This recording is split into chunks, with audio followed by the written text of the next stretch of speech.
Good evening, everyone, and welcome to the final night of qualifying for round 9, the final round before the finals. How many times can I say finals?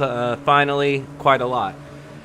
We are here for GTPHGWS Season 2, and we are getting things kicked off early. C-Dubs and Jazam are already hitting the track trying to set our qualifying time, so we decided we should go ahead and get the stream started. I'm T Case, and I'm joined in the booth by the one and only Slow-Mo. Slow-Mo, how are you doing today? I'm doing wonderful. I am not in these wet conditions, so although a little bit of rain is quite welcome for a lot of us this time of year, I don't want it while I'm racing. Indeed. And Shaggy did tell us that if weather's a possibility at a track, we're going to see weather. And sure enough, here we have it. Plenty of weather out there. It is looking like full wets territory. I don't think many people qualified last night, so we should have a busy night with a flurry of qualifiers coming in as C-Dubs does his outlap. Jazam currently with the fastest lap at 2:17.7, which I do believe is a pretty decent lap time there. So he is unable to prove in this sector. I know Oak was in here a little bit earlier in the booth to wish us luck, and he was saying he wasn't feeling super confident in his qualifying, but he's going to give it his best. I see Talon 11 qualified yesterday, so that leaves pretty much everybody left today. I don't know who that was because the qualifying sheet did get filled out, but I'm going to do my job and I'm going to fill out for tonight. So let's see. And it is most likely because the people who ran the broadcast last night do not have access to the qualifying spreadsheet. That would make it tricky. That would make it tricky, indeed. That might just be me, Sal, and Shaggy, perhaps, but we'll go ahead and... I believe somebody's giving me access. While we're talking about that, Jazam is up on his previous time. He's gone purple. Coming into the final chicane, let's see if he can improve on that 2:17.7.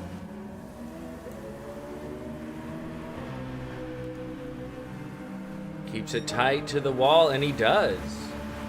Very nicely done, Jazam. 0.2 of an improvement there, up to 2:17.5, which, again, like you said, that's respectable.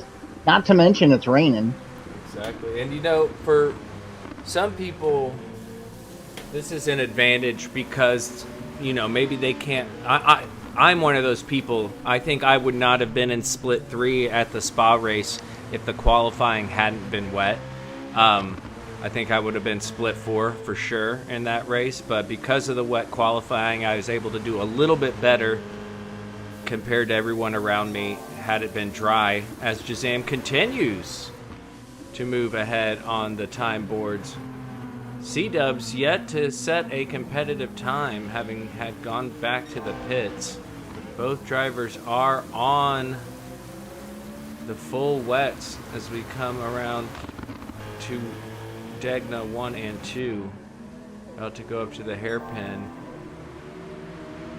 It looks like it's pouring. Yeah, it is coming down heavy. You can see in the moisture meter, it is in that, you know, just above the 2/3 line there. So I'm thinking full wets here, and this is you need a lot of traction getting out of some of these corners. So I think intermediates might be just a bit much. We're going to see as they enter into Spoon Corner. Just missed the sector time. We'll catch this next sector time. As Jazam runs wide, I think that may ruin his lap, but he is able to stay on the track and keep it going. Down the long straight into 130R. He has lost his advantage that he had on the overall qualifying. So still with the 2:17.534, can C-Dubs do anything about it. And the Genesis, which I cannot imagine is fun to drive in these conditions. It can get a little bit slippery. I can speak from experience there. Yeah, But boy, if you can get it pointed straight, it'll go. if you could get it pointed straight, it will go. So a 218.198 from C-Dubs, not enough to dethrone Shazam, but isn't too far off, just over half a second. And TK, so did you qualify yesterday? No, I am not participating in this event. Spa was my only outing. Got it. Okay. I actually do okay in the wet here at Suzuka, but in the dry, I am a mess. I cannot do this track consistently, so I do not participate. Are you planning on racing in this one yourself? I was not actually. I have ran this competitively, also in the rain. I want to say that was Moose Wars 2. I forget which season it was, but okay. I did the Moose Wars, and we ran this one in the wet. And man, it was a multi-class. That's fun. It was fun, but I just didn't have pace. I wasn't able to really be competitive here. It's definitely, I'm kind of with you. It's not one of my strong tracks. I know it enough to be dangerous. I can certainly get in the way out there, but and that's always fun and exciting. For sure. Yeah. Know your strength, right? Exactly. There was a Manufacturer's Cup. I actually took the time to actually make a video of my race because it was so shockingly good, and it was similar to this. There was some rain element, but the rain came at exactly the same time, and so you kind of had it planned. You pit at this lap, and somehow I didn't die, and most of the other people around me died at some point. So I did pretty well. C-Dubs ran a little bit wide. Neither one of these guys seems to have been improving. Sorry to interrupt you. No, you're good. Yeah, I'm not seeing much in the way of improvement out there for either driver at the moment. The conditions are just not stopping. Ooh, as C-Dubs gets all kinds of squirrely. Woo! Checker flag is out, and that is all, folks. So I don't know how people qualified yesterday, but I do know that Shazam got a 217.534, and our good friend C-Dubs with the 218.198.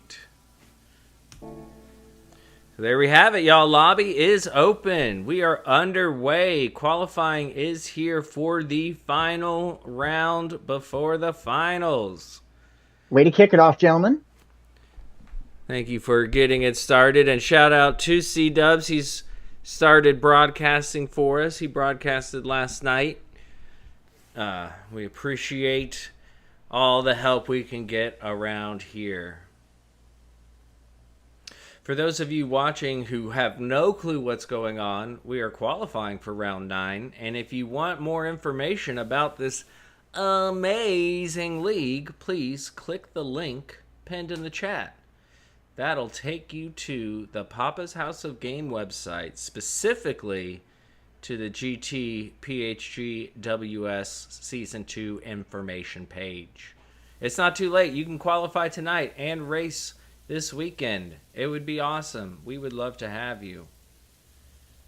Yep, depending upon how the qualifying times fall, there's generally 3, 4, 5 splits. I don't know. Have you guys had a race that was only 3 splits? No, it's always been 4. It's always been 4. Yeah, okay. And then surprisingly, was it Spa that we had 5 splits, I believe. So everybody showed up for that one. I kind of feel like this tends to be a popular combo, but I've been hearing a lot of people struggling, so we'll see. And the way this league is set up, you don't have to do all the rounds. It's much like a GTWS in that sense. Only the top, I believe, 5 rounds.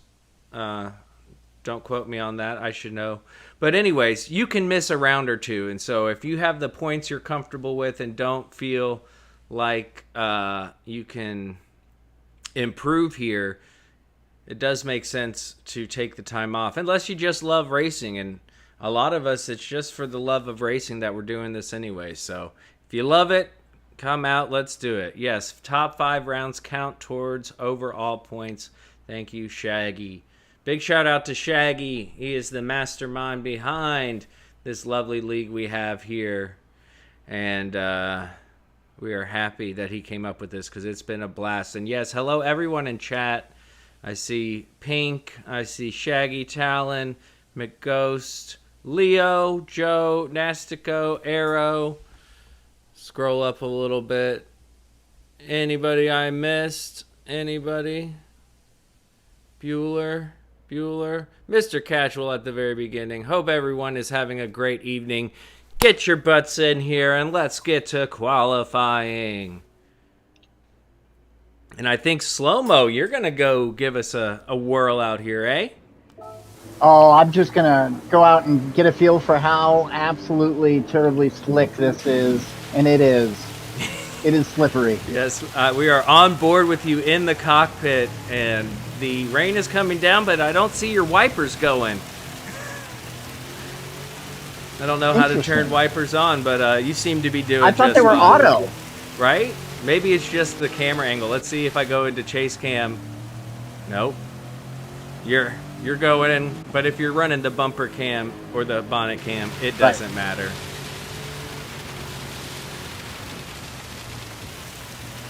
The inside of this RCF does look very nice. Kind of bare bones. Wow. You just, it's so hard to get the car to slow down for your turns. Woo! Good evening, Titanium. As we see, oh, very nice pirouette. It happens that fast, you know. Mm-hmm. Well, and it happens there in the dry as well. And I believe we have Corn Identity in the booth, CBR driver. And by in the booth, I mean in the lobby. Because we're in the booth. Got to get the words right.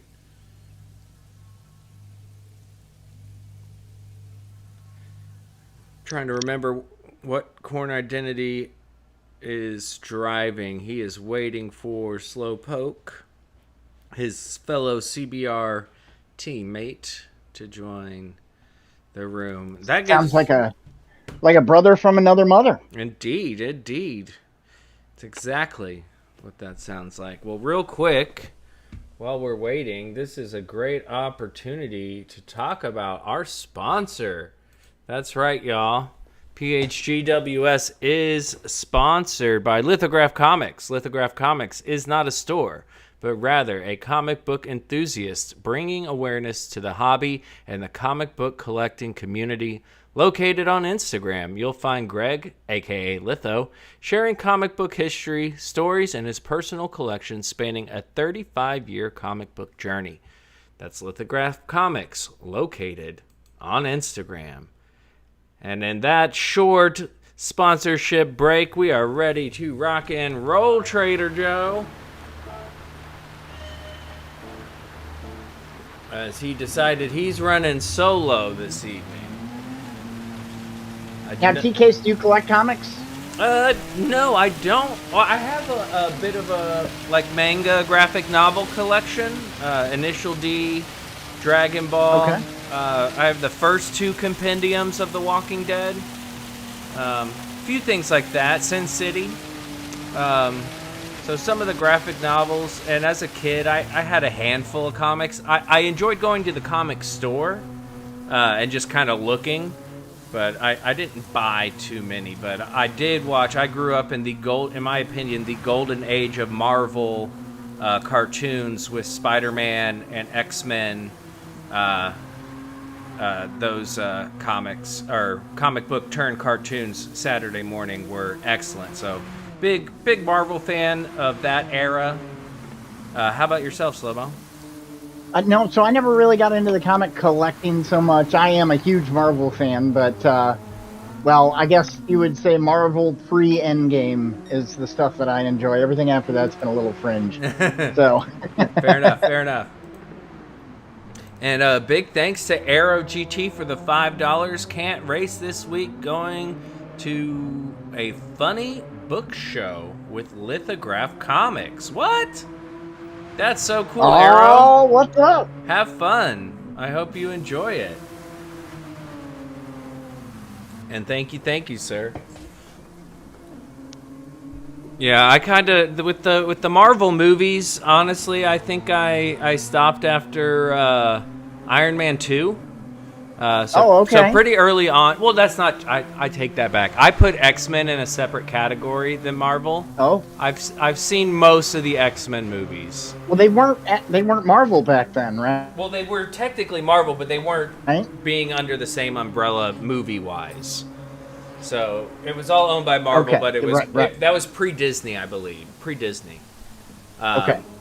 And I do like Spider-Man, but I haven't been able to keep up with all the Spider-Man movies. But yeah, it just got a bit too much. You know, the Spider-Man movies are pretty good standalone, to be honest, Yeah. in my opinion.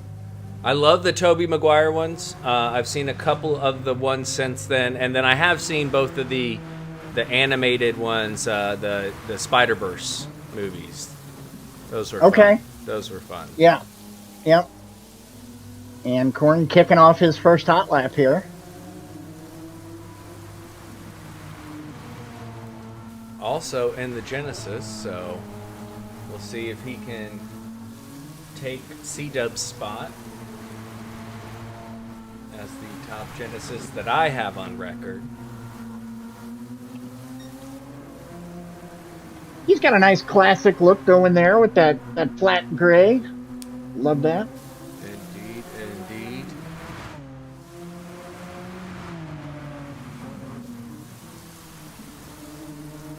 And I will say on Disney Plus, they did a great job reviving the X-Men cartoon that I was referring to, X-Men '97. That is fantastic. I am anxiously awaiting a second season of that. Because I have a friend who's watched that multiple times. it's intense. It's like they deal with some stuff.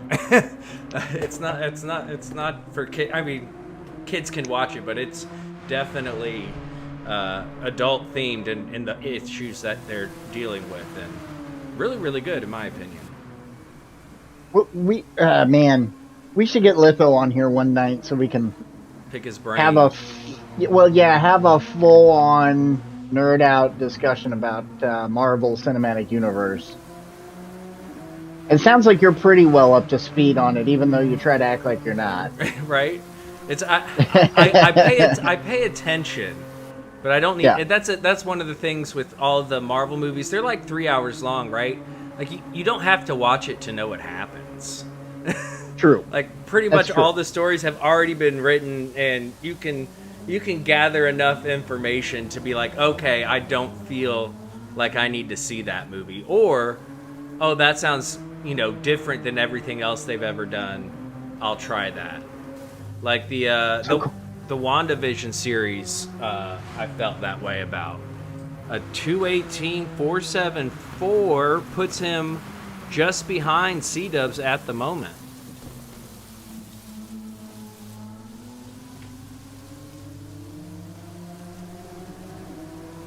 So TK's in the Genesis, or I forget, you would have been driving the Porsche, right? Yeah. In the rain, would you rather have a little bit more fuel weight, or because that's going to help you with a little bit of traction, right? That is a great point that I don't think enough about this game to even have considered. But yeah, Okay. You would think a maybe a bit heavier car will help give you a grip advantage, especially in the Porsche where it's the motor's sitting over those rear wheels. Right. And these cars, the fuel tank is going to be in the back, so I would say having a heavier fuel load might be the way to go. As he goes purple there, and we did see at the very beginning C-Dubs, instead of driving into the pits, he reset Yeah, to he the reset. pits. Yeah. Right. That's So kind of why I was mentioning that. That maybe that's the play here in the rain. Just go back, get yourself a full tank of gas, and run it again. indeed, indeed.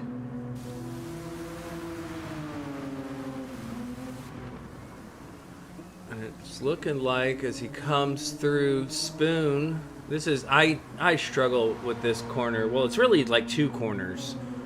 It is. It is. It's so awkward. I struggle braking in time for the first portion, and then I'm too eager to accelerate in the second portion. And it rarely goes well for me. As you can see, that wiggle he had definitely lost him some time, and it's looking like even in the wet, 130R is flat out there. So the downforce in these Group 3 cars definitely helping.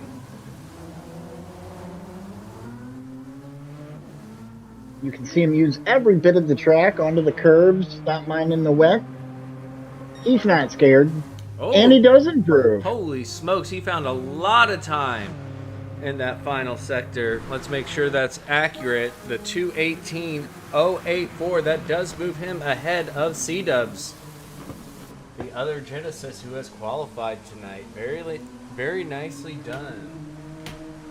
And I gotta say, I am very impressed with Jazam pulling out that 2:17.534. He's somebody who, both of us have been seeing drive for a long time now in the NRL. And we're seeing a big improvement, I think, in this PHG series than what we've seen from him in the past. I've been very impressed. I agree, yeah. And as we've seen Corn here, he is up by 6/100ths, so not a whole lot, but it looks like, the other thing I was going to say is if you're approaching it the way I do, you're going to put a banker up, your first lap, like something you're comfortable with, you can get away with, you're not being too risky, and then you know where you're going to push. Oh, so he's a half second up now. Yep. We found a little bit more time. Here's where we're going to really see it, I'm assuming, as we are approaching the end of that 10-minute qualifier. Yeah, and TK, it's funny you were talking about Spoon. I mean, you basically explained exactly where I have problems, and it must be, you either know it or you don't, because I don't. Yeah. Fred knows it. He dogs me over here every time. I just can't keep up with him. So that's frustrating. And there was a point in time that I felt really good here. And maybe it was the transition from Gran Turismo Sport to Gran Turismo 7, as he is up 7/10 now, going into 130R into the final chicane. Because, I think it was that transition between Sport and GT7 where there were some tracks that I felt comfortable at that I just never got that confidence back. See what happens as he comes across the line. He did get a little squirrely there and is able to improve. He does lose a little bit, but a 2:17.848. Very nicely done.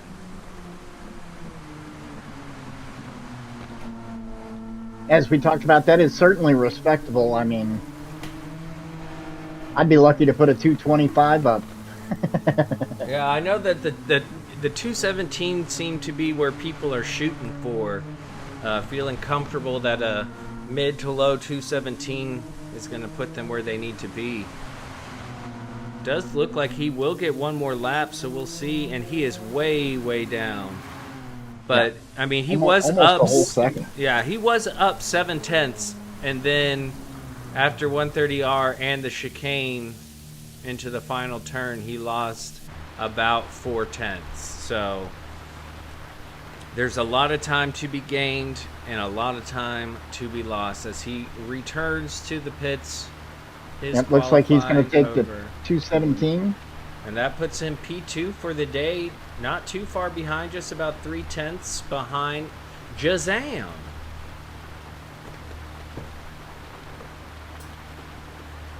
See, his windshield wipers are on. Yeah, I think it's something that can be mapped and is also I'm not sure. I always thought it was automatic. I drive in bumper cam, so that doesn't matter.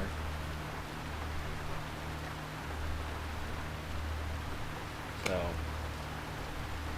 should be interesting. And I see our fellow production broadcast commentator Salamander hopping in the chat. Salamander heading to Road America tomorrow for the IMSA race. We wish you that'll be the cool. best. Hope you have a great time, Salamander. Can't wait to see some pics.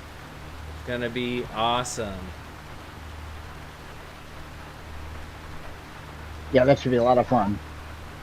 Hopefully it's not blistering hot like it's been here in the Midwest. Yep, it's pretty far north. It's in between Green Bay and Milwaukee, I believe. So. Oh, he should be good. I know somebody that was just up there for that Oshkosh Air Festival, and he said the weather was lovely. Yeah, not too far off whichever one of those Great Lakes is right there. And hopefully the weather is nice. 70s all weekend. That sounds fantastic. It's freaking 100 degrees here. It's so hot. And there we have it. That is corn identity done for CBR. Well done, corn. 217-848. And it looks like we have somebody named Saint has joined the lobby.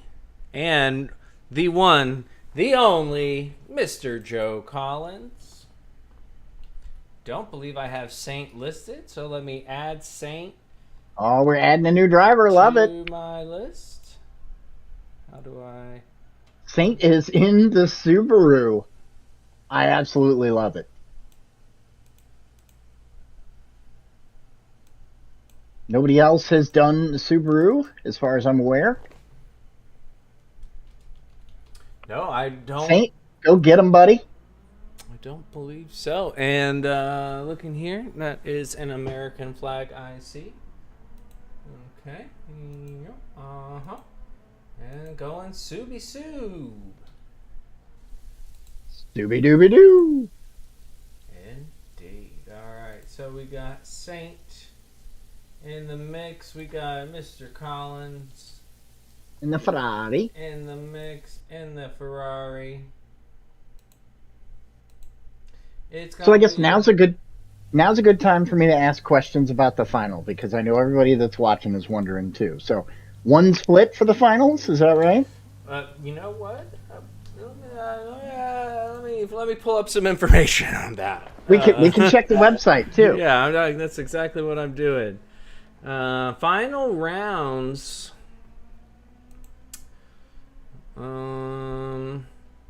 We got a Leo in the lobby. 1 p.m. Central on Saturday. And we're looking at 30 laps at Highway 1. Oh, watch out.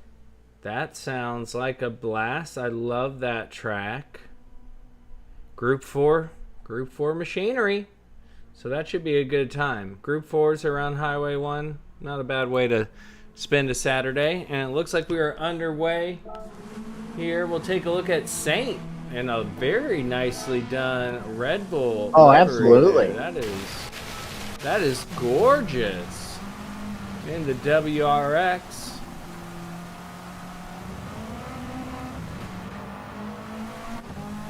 And then the lithograph comic mobile of Mr. Joe Collins in the Ferrari. So both drivers on their outlaps. I see Shaggy says 2 splits. 2 splits for the finals. Okay. Thank you, Shaggy.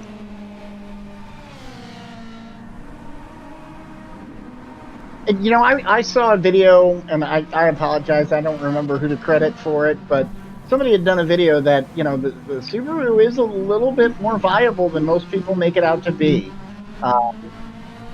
You know, they've done a little bit of changes in the last couple of BOP updates that might help it, but, you know, he was certainly pleading the case that it has a better opportunity than it has in the last 4 or 5 months. It has a bit of potential.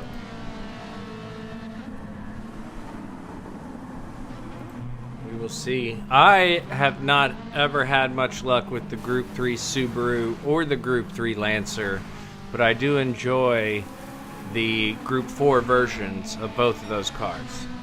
Yeah. The Group 3 Subaru has got some legs. It doesn't always show it on the top speed, but it gets up to speed very quickly.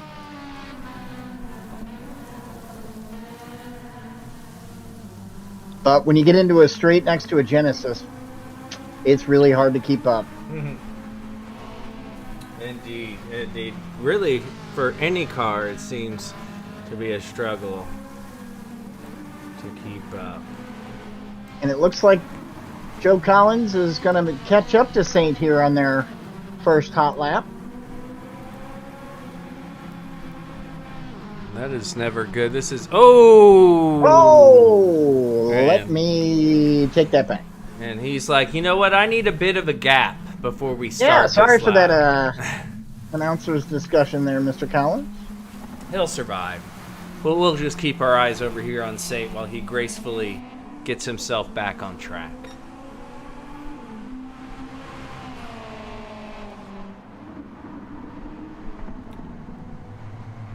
This is where we've seen drivers drop it already, trying to get on the power coming out of that hairpin. It is a notorious danger zone. Also a good overtaking spot if you can get it just right, but a bit harder to do in the wet, especially once we start seeing a dry line form and these drivers have to think about potentially switching to slicks. It's going to make the overtaking very, very difficult.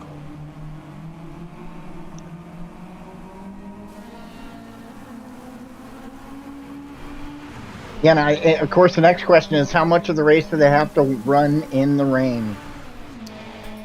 Maybe Shaggy will show a little mercy and it won't be too long, couple laps, but it could be more. Right, and I'm pulling up the settings right now. Lobby settings for the race. Oh! Whoa. Nice little catch there from Saint. It could have gone a little worse, but it was quite a nice recovery. Yeah. Indeed. They're saying across the line. I'm looking at the lobby settings here, and I see starting with S2, S5, then S10, then C4, C4, then R7, R7. Holy smokes, R7. That is heavy. Then C4 and S7. So it kind of looks like once it rains, it's probably going to be wet till the end, but maybe not necessarily raining till the end, as both drivers have not been able to set a competitive time yet due to some on-track issues. Go back and look at Joe Collins, who with that spin did a 234. He is purple, but purple on a 221. Gonna have to do a little bit more than that, I think.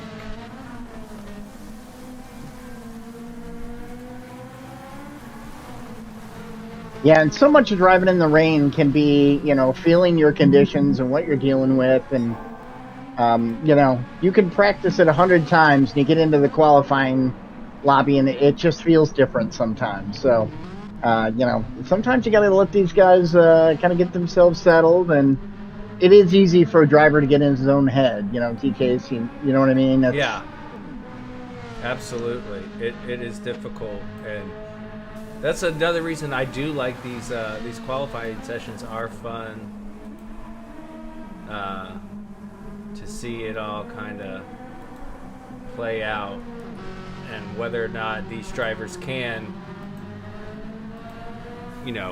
wrangle their brains and get them out of a funk if they had an incident early on.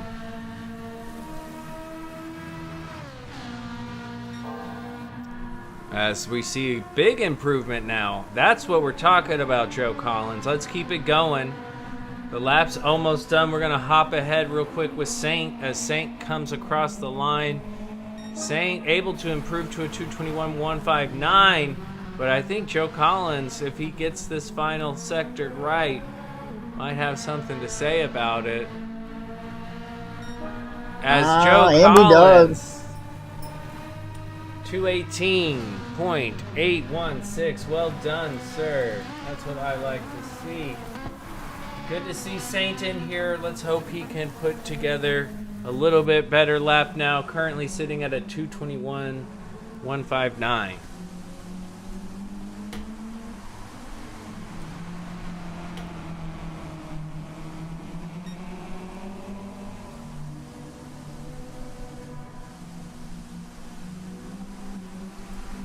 Yep, Joe seems to be pushing a little bit harder on this lap. I'm waiting for him to get to the next time check, but I feel like he's definitely using a little bit more curb. He's got a little slip and slide going with the car, so he's pushing pretty hard on this one. As Saint is unable to improve in that sector, we'll come back and check on Joe. Where are you going to be as you come across the sector line? He is down by quite a bit. Down. Wow. Maybe too much sliding. Too much slip, too much slide. It is a good time, but it's not the fastest way around the track.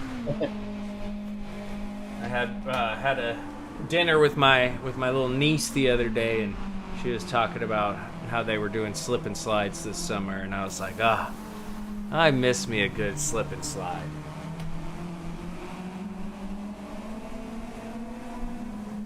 Oh, yeah, you love a slip and slide. As long as there's no rocks. As long as there's no rocks.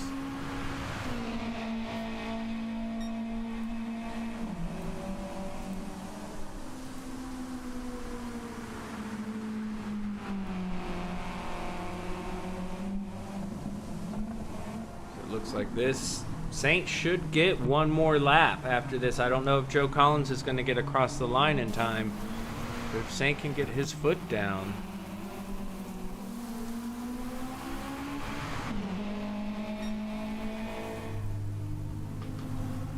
I see MF Wesley joined the chat. What up, Wesley? AKA T-Rex Arms. What up, Turbo? How you doing, bud? And it did look like Joe got across the line.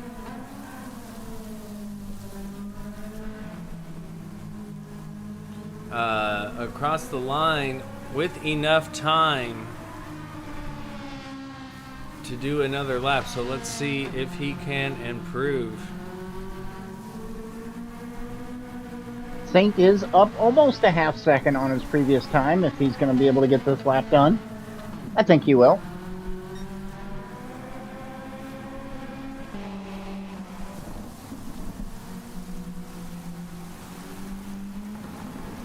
Let's go, Saint. Let's see it, man. There we go. That's what we like to see. Keep it going. Good improvement from Saint.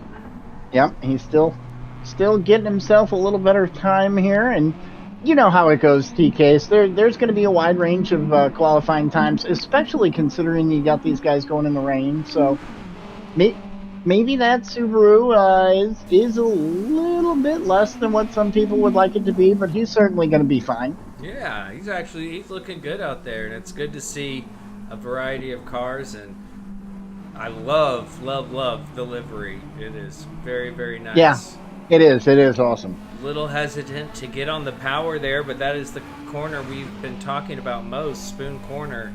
It is so tricky, but you do have to get the power down early. Exactly, Talon. It's like I've leveled up.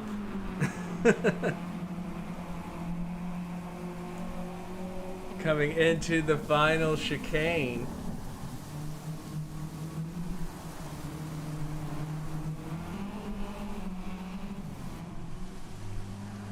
Coming across the line.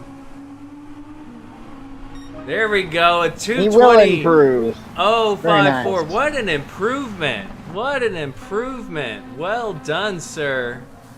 Well done, Saint. Oh, and Joe wasn't quite able to get across the line.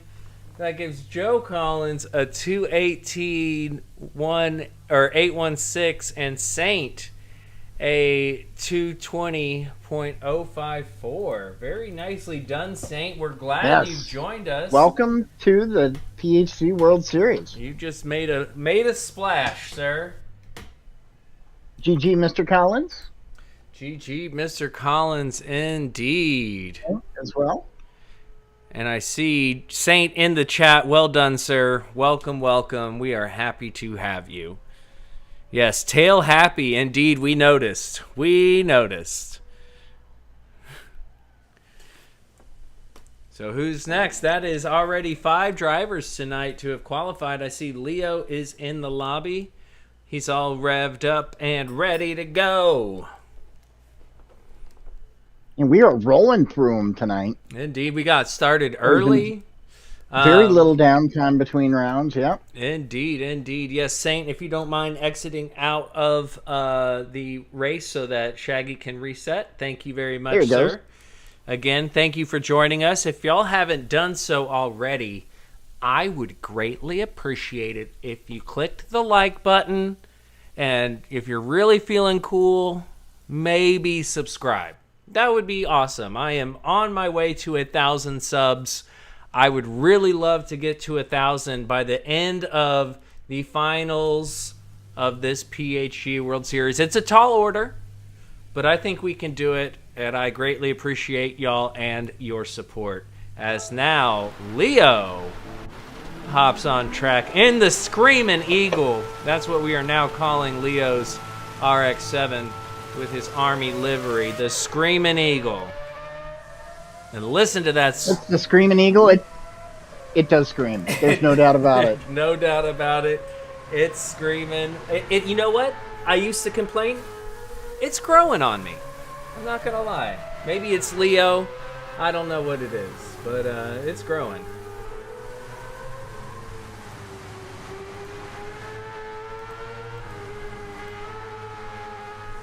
And we know Leo knows this car inside and out. He spends quite a bit of time driving the Mazdas. Indeed, he is a Mazda boy through and through. I've seen Leo's Mazda taillights many a times. Yes. Yes, yes, yes. Who hasn't? Who hasn't seen Leo's taillights at some point in time? Oh, I'm sure there's some people. But you and me, we've seen them. Yeah, Hawko, McNaughty, I mean, there's a couple. Yeah, there are a couple. There are a couple. But Leo, the sole driver, also in the wets. I've seen him handle this car just fine in the wet, so I have no doubt that he is going to do well, and I do believe he's actually pretty good here at this track, so I'm expecting top-notch stuff from our fellow commentator and friend.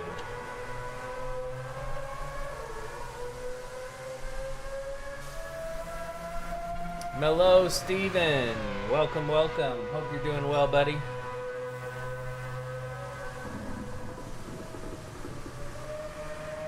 If y'all are new around here and want to find out more information, there is a link pinned in the chat. It will take you to the Papa's House of Game website, specifically the Season 2 World Series, and you can get all the information. You can still sign up and qualify for this race tonight, race this weekend, and have a grand old time. As Leo starts his flyer,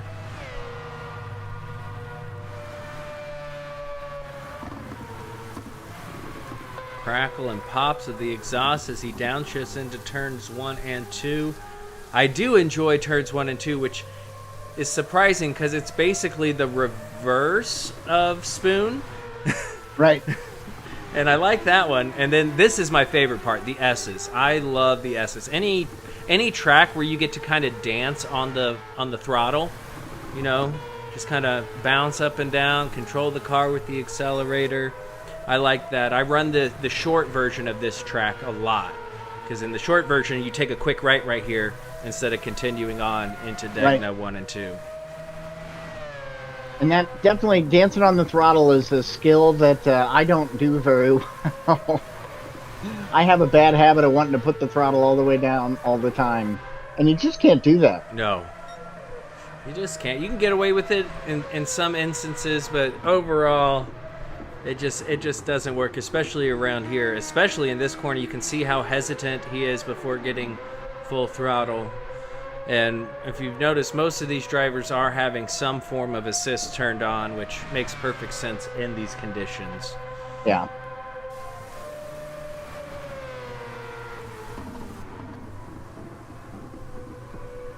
Leo. Yeah, I think Leo looks like he's running all of them. Yep, and he Counter typically steering, does. Yeah.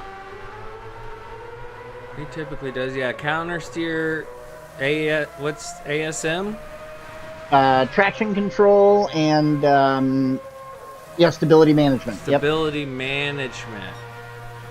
There we go. I turned those on when I do oval racing. I turn the counter steer and stability management. It makes oval racing a lot more fun, in my opinion, when you can bounce off of each other and not die immediately. Yeah. I have no issues with assist. Use what you need. That's why we're there. And Leo with his first lap. Oh, 218.182. Not a bad way to start the evening. That's a good banker, isn't it?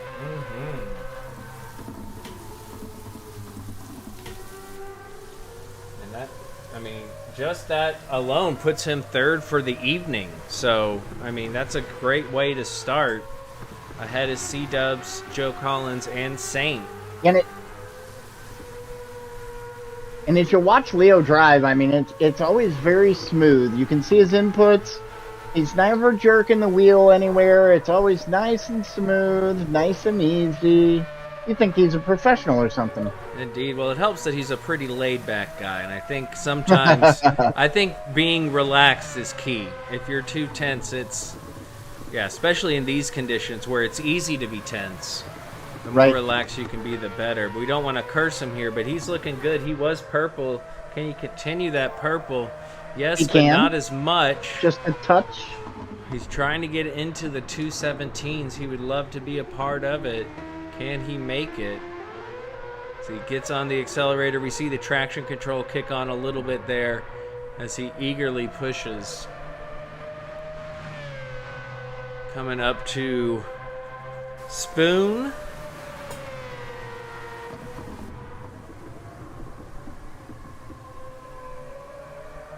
Doing a really nice job there, keeping the car pointed, preparing for that next section of the turn.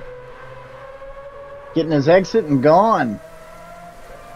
Very nicely done. Early on the power. This is looking good. He's going to come across the final time check before the end of the lap, and there it is. That's going to put him, if he can hold this, that's going to put him in the 217s. See how he handles his final chicane. A very rewarding chicane when you get it right.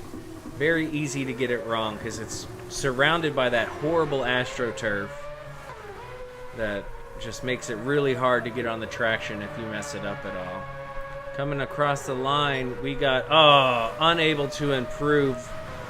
Almost identical. He was a little slow entering the chicane compared to his previous lap there, but obviously he's got a couple more here. He has, yes, plenty of time. Almost 7.5 minutes into his 10-minute quali. Should get this lap and one more to finish it out. 218 is nothing to be upset about, but I think now we know he's capable of more, so we want to see that. You heard us, Leo. I know you got the stream going, and now he's probably giggling to himself now. I can hear it. And there he is. He's up at 10th. Let's go, Leo. 1/10, yep.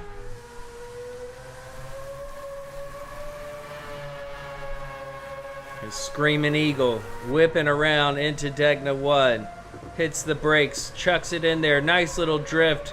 Uses the curb on the brakes again for Degna 2. And full throttle out of there coming up to the hairpin. He is now down a 10th. Can he find it back here into the hairpin? Running a very wide line, getting on the throttle as early as he dare. The assist lighting up red. Coming up on this, what at one time was a corner, but now in these modern cars, you just go flat out through that whole section, slightly turn the wheel, and ooh, Spoon almost claims him. Yeah. Well done controlling that and not losing it and getting yourself pulled out onto the AstroTurf, but I'm afraid that has ruined his lap. He will have time for one more where he just hit the 9-minute mark. We believe in you, Leo.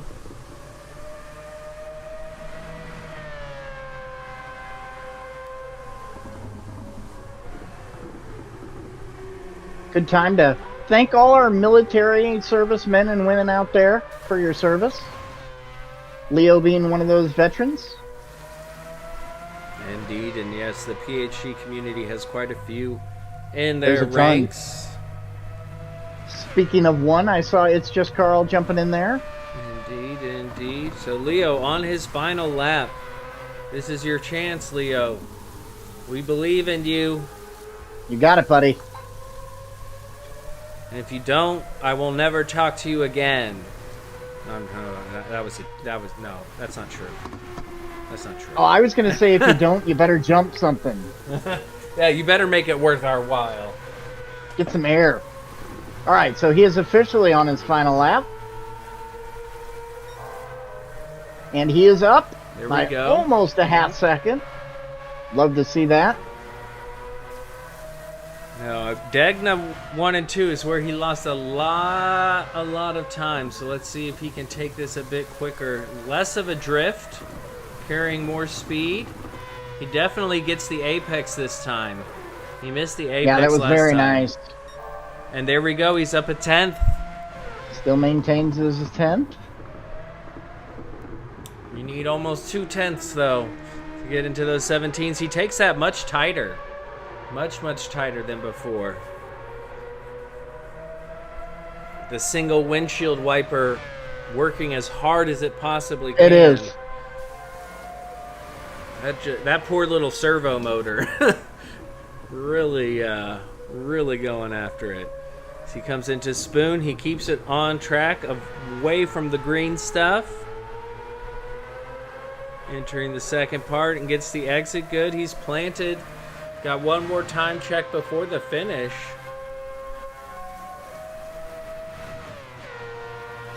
And there we like to see that 3.55. Let's go, Leo. Get that Screaming Eagle across the line in the 17s. And he did lift a little bit there. There we go. Apex 1. Wonderful. Apex 2. It's beautiful. Like to see it. Coming around. It's scary to get on the throttle right here. But he is pinned. He keeps it tight. And that is gorgeous. That. Well done, Leo. 2:17.660. What a lap. That puts him P2 overall for the evening. That was a work of art there, buddy. Nice job, Leo. Way to bring it all together at the end. Congratulations, Leo. 2:17.660. Well done, sir. So it's on and popping. On and popping right now. Qualifying is underway. And look, the lobby is building up here. So it looks like we've got Iron Fix, Metal, It's Just Carl gearing up to hit the track next.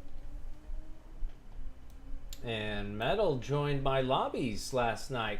So it was a pleasure to have Metal in there. I appreciate you joining. Good racing. Oh, how with cool. them. It's fun to see the lobbies expand as, you know, meet new people in the community. We had a good time. And what cars did you run last night? So we ran the Nismo, the new Skyline. The new one? Ooh. Yeah, which ended up being a bit OP. Unfortunately, it just had too much power. It was hard to turn. So the other ones was the Amamiya RX-7 and then the modern 2020 Supra.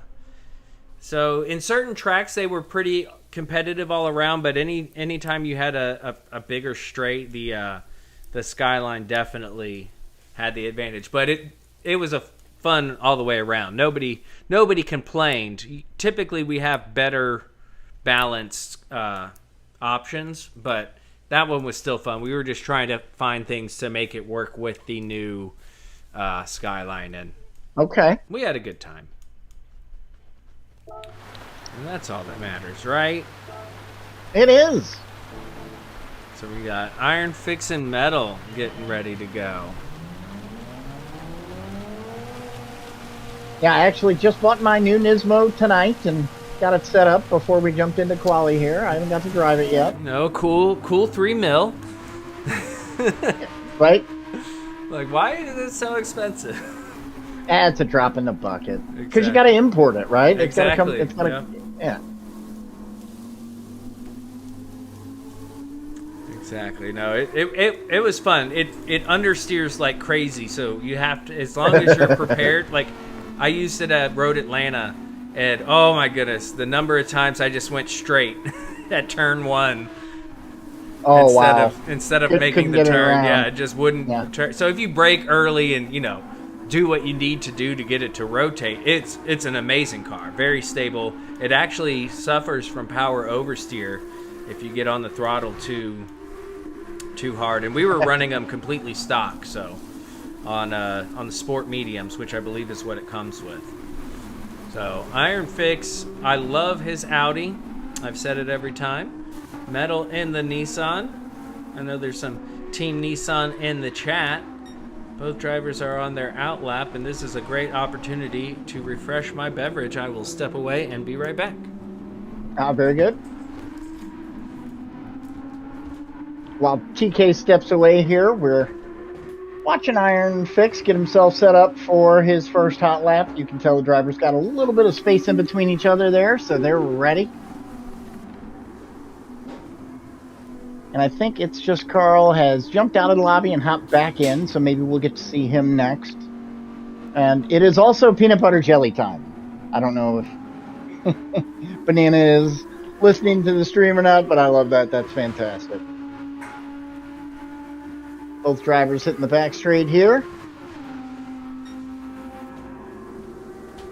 And we would expect both these guys to be right in line pretty much with what we've seen so far, so... Yeah, Iron Fix and Metal have both been very competitive this season. Yes, absolutely. Both drivers. I raced against Metal in the Spa split that I participated in. Unfortunately, we had a tiny bit of contact. It was just a racing incident. There was nothing behind it, but it was just enough to get me off the track. It was a really tight procession of cars going through a tight corner and bumped me off. He apologized afterwards. It was, it was no big deal, but we did have a competitive race as I tried to fight back my positions, and it was good times. And now I've raced with him in my lobby, so he is always welcome. I believe if you ever see him in the YouTube chat, his name is Brian. Okay. So it took me a second to put that together, but then it made sense. And, it's funny you mentioned that, and I'm glad, that you brought it up, because there are racing incidents, right? And I think most people that play this game often will admit things are going to happen. You can't let every little bump drive you crazy, but it's when the people do the Scud missiles and the, not using their brakes. There's some little things out there that people do, and they just drive certain people crazy. I mean, to the extent we've seen some really extreme reactions from bad driving by people that are, for example, streaming. So, I think composure goes a long way when you're playing Gran Turismos. Indeed. Now, did I shout an expletive as soon as it happened? Yes, but I quickly regained my composure, and then I did see the replay of it, and it was, it was no problem. But when it happened initially, I may have been slightly agitated, but only for a brief moment of time, if I'm being honest. Understandable. The one thing you can guarantee about a race car driver is he's going to be passionate. Yep.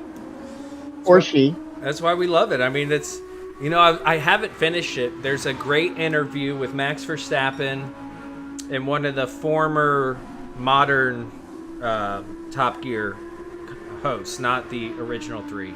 But they're driving around and they're talking, and it's very interesting to hear.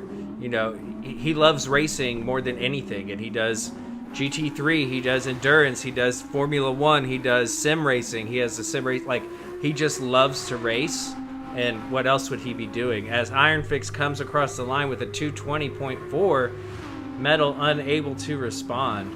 But it just was cool to hear, you know, the 4-time world champion probably won't win the championship this year, but just talk about his passion for racing. And it's not just Formula One, it's just racing, period. Right. Yeah, you can tell the love he has for it just listening to the way he talks about, you know, any scenario, really. Indeed. And yet, there it is. Chris Harris. Thanks, Dan. Thanks, Dan. I'm halfway through the interview. I haven't finished it yet. But yes, it is good. Y'all should check it out on YouTube if you like Max Verstappen. Well, you don't even have to like Max Verstappen, but if you're into racing and you want to hear from one of the best racing drivers in the world, it's a great interview. I watched part of it this morning while I was working. And both drivers are... Ooh. Oh, there we go.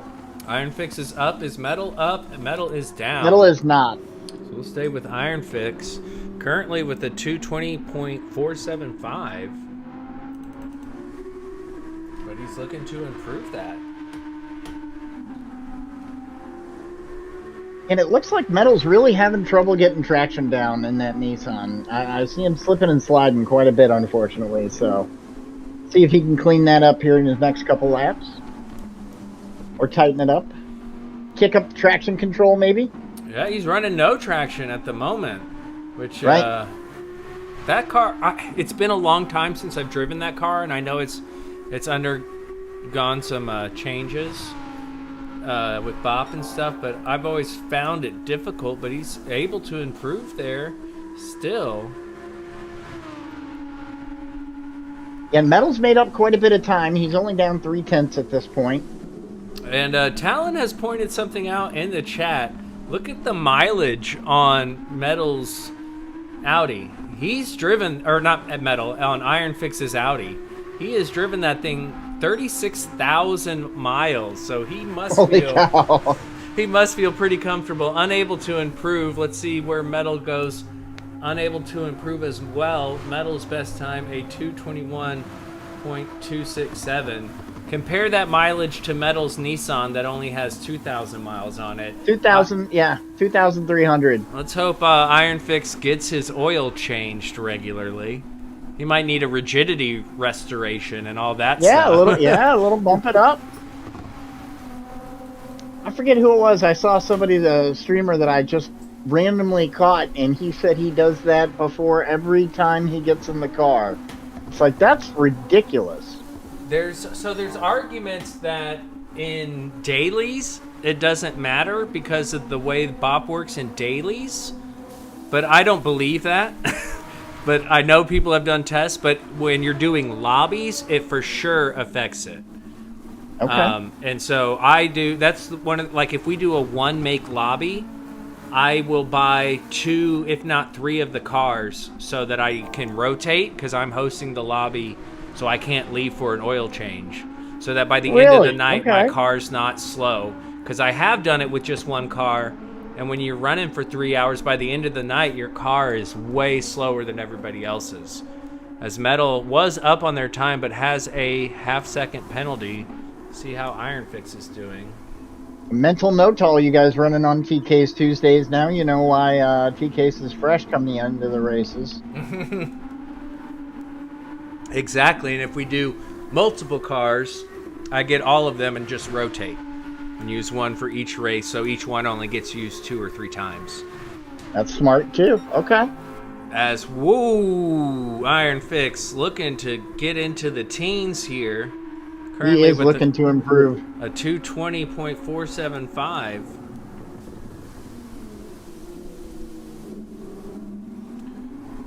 Again, with 36,194.7 miles on the Audi R8. Oh no, pushing it too no. hard. Oh, but he gets across the line. He's still got 219.7. TKs, check your DMs. Oh man, that is insane. Yeah, that was nice. Done. And Metal had that penalty, so he was not able to improve. But he is going to certainly put in another lap here and do his best to get a better time down. All right, we're gonna try something here in a little bit. C-Dubs has a song for us. It might be above my pay grade to make this happen. As I can't believe that. Sorry, I was so distracted. I can't believe Iron Fix made it across the line with that improvement. They were on for a much better improvement, but 10 out of 10 to make it across the line like that with the 219.748. Yeah, we should. Shaggy, can we take a half second off for style Right? points? Give the man something. All right, let me see if I can do this for us, C-Dubs. Bear with me. I gotta use my computer brain, which I don't have a computer brain, so that's the issue. You know what I mean? Oh, you got it, TKs. I believe in me. You believe in me. Let's see here. I need to add an audio And a media source. while he's doing that, we see Metal giving you a little wiggle there, coming around Spoon. And again, he's running without traction control, I believe we see both there. oh no, Metal does have the traction on. I don't know. Oh, if it it's is on. I'm showing sorry, yours, no. Yeah. But Iron C-Dubs, does not. Okay, Yeah, got Iron it. does not. As Metal does improve, can he get into the teens as well? Oh, missed that apex just a hair there. He's got that one. 15, 16. Get after it, buddy. Keep it straight. He is not able to get across, but he was also not going to improve, I don't believe.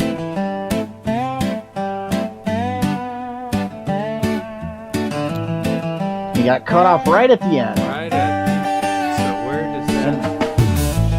We have a variety of people that may be running here. Let's just look through. We have a potential Papa, the proprietor of PHG Games. We got an It's Just Carl. We have a Holy Speed Bump. smokes. We've got a Zilla. We've got a Stiggy. We got a Fernando B, a Flux Flare. And did I mention a Fast Cougar? A fast cougar. We got all kinds of Holy cow. creatures. This is a full Oh. lobby. Now before they get started here, let's see. Let's take a listen to what this is that C-Dubs has prepared for us. Let me monitor output. Should I be worried? That's it. I'm hoping this is okay. Here we go. Splashing through the lane, Shaggy, my friend. Oh, we're gonna start it over. Sorry. Here we go. It's a little hot. Maybe break it down just a hair. There you go. Ooh, okay. Okay.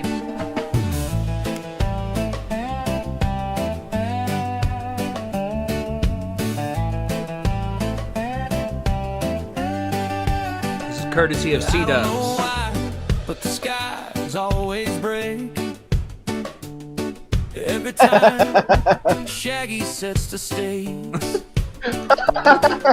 He lines up the lobbies, the cars all shine,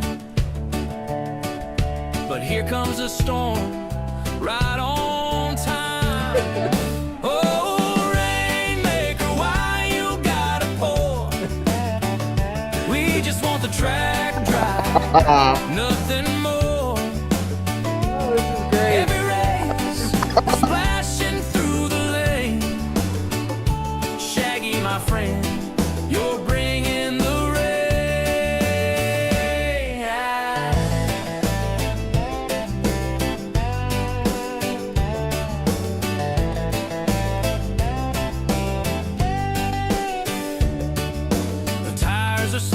the turns get wild. I'm hydroplaning, losing my style. We asked for the sun, a clear blue sky, but puddles keep falling, and I don't know why. Maybe it's luck, maybe it's fate, or maybe Shaggy's laughing at our state. Oh, Rainmaker, why you gotta pour? We just want the track dry, nothing more. Every race, we're splashing through the lane. Shaggy, my friend, you're bringing the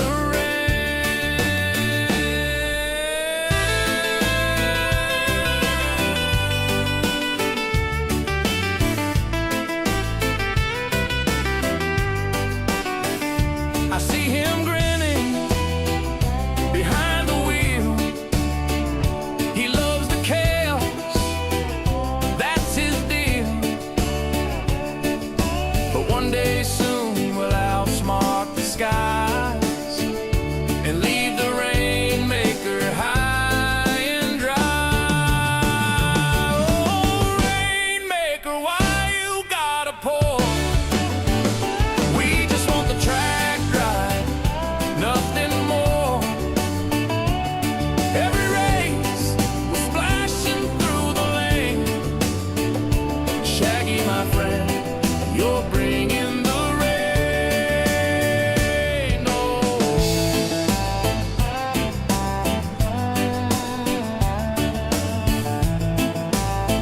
There we have it. Thank you so much, C-Dubs, for Bravo. sharing that. C-Dubs, I know I've been told, has been having fun with the AI-generated music. We can see it coming out. That was fantastic, C-Dubs. Thank you so much for sharing. Love, love, love it. And guys, we got a full lobby here. Flux Flare, the proprietor. Ooh, what you got going on here, Papa? Yeah, that's nice. We Was do the graph comic? Unleash the Dragon. Woo wee. Orange is fast. He's kind of going off of who is it that I always say he drives for Strychnine. Strychnine has had one of my favorite liveries all season, and this has that Strychnine vibes going on there with Okay. the orange. There, look at those rainbow leopards. Looking good, Stiggy. Looking good.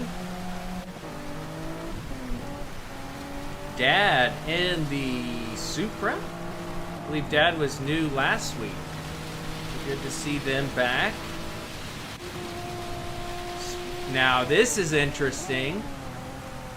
In one of It's the got kind of a Marlboro feel, but it's lithograph comics, Lithograph which I like. comics, and you would think he would be in the modern day Honda NSX, but he is in the GT500 variant from the late 90s, early 2000s.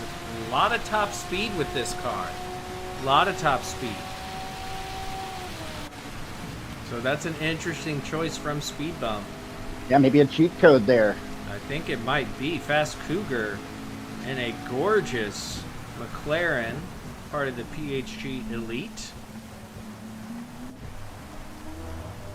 Ooh, it's just Carl in like the heavy teal. What color? What do you say that color? I like it, whatever color it is.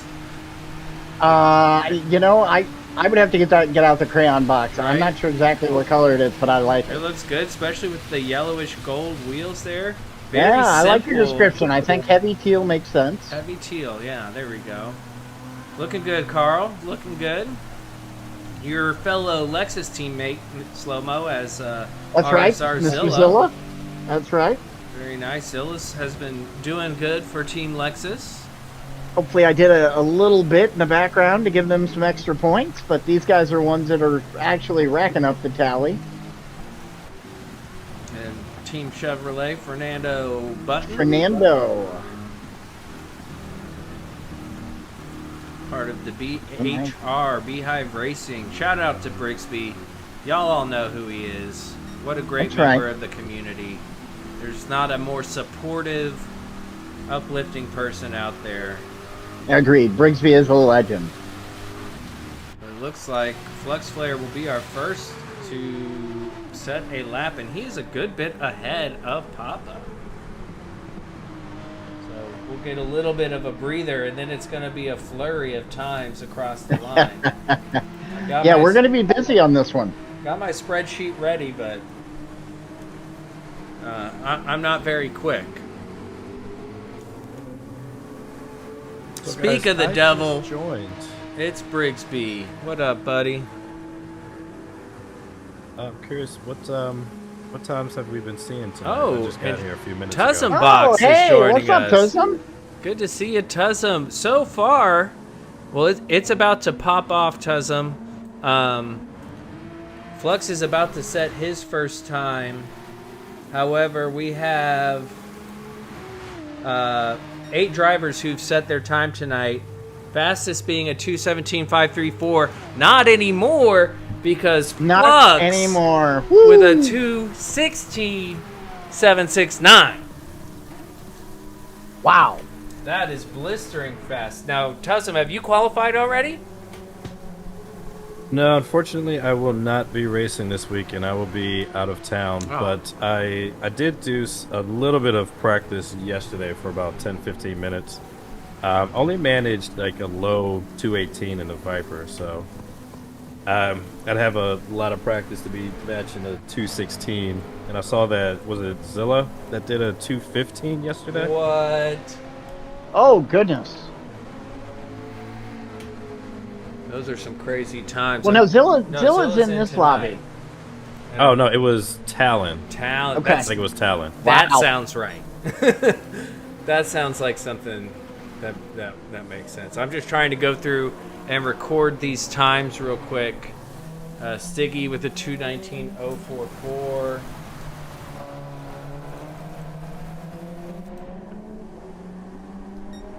Flux Fuel still has the fastest time. Well, are you going to do anything fun, Tussum? Since you're going to be missing this race? Yeah, so we are going to a place called Jellystone Resort. Gonna be there from Thursday up until Sunday afternoon. That sounds like a great time. What part of the world is that in? I have to Google it real quick, so I don't know exactly where it's located. But it's in Pennsylvania, I can say Okay. that much. Very cool. Sounds like a good time. I don't know if you heard, but the other day, Oak and I shared about your books. You have a trilogy that you've written. Is that correct? Yeah, I actually happened to have been, like, I had this stream in the background. I think that was around the time where I started my quali lap, and I did hear that you mentioned that. So, yeah, I recently published my third book in the series. That is so cool. I honestly, one of the things I wanted to come on to say is that I figured I would let you guys know how to pronounce the character's name, because I heard everybody struggling with it on, I think it was Friday. Yeah. And I could not stop laughing because I thought it was hilarious. But yeah, the character's name, it's really simple. It's Mist. Miss. You know, because when we were racing the other night, you said, it's not that difficult, but if you're looking at all the letters, you're going to try to throw it, like there's an X in there, you're going to try to throw those in, but if you make it as simple as possible, Mist, that makes a lot of sense. Very cool. Well, I'm assuming it's fantasy, right? Yeah, it's historic fantasy. It takes place back in medieval times, but there's aspects. I don't like to call it magic, but everybody knows what magic looks like. So it has some magical attributes added to the story. That's awesome. I love it. Very I cool. struggle with reading, and fantasy is kind of one of the few things I can get myself to read. And so And where would we find this? So it is available on Amazon. You can order it as a paperback, or you can order it for Kindle as well. And I also sell them in person. Like I can get author copies. So if we happen to meet in person, you can also purchase them directly from me. That's awesome. Yeah, I have it actually pulled up on my Amazon right now to get started on, because I have been looking for something to read, and what better thing to read than somebody that I get to hang out with on a regular basis is book, because I wish I could write a book. That's so cool. Very great to That is hear very cool. hear your other talents. I do see in the chat, Brian, yes, don't feel bad, dude. Don't feel bad. It was in the rain. It was in the rain. Fast Cougar has improved to a 217.707. Puts him ahead of Papa. This is a busy qualifying. It's hard to kind of keep track of everybody. Stiggy setting a 218. So that was an improvement. A 218.812. How long did it take you to write your first one? So I started the rough draft. I don't even remember. It was, I want to say, I can't even give a year at this point. Like, if I look back, I could probably figure it out. But the first draft, since I didn't have a computer, I actually had to handwrite the entire thing. That Oh my God, makes my hand cramp. Excuse me, I'm sorry, I'm choking on saliva. Oh my God. Swallowed down the wrong It's pipe. dangerous, man. Yeah.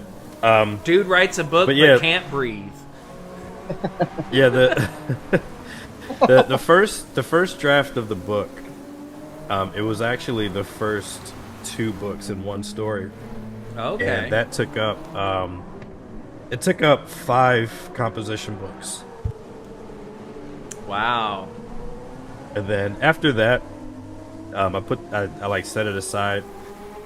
I left it alone for like 3 years, which was completely unintentional. But eventually I was thinking to myself, I was like, why did I stop working on that book? And I was like, I thought it was a good book.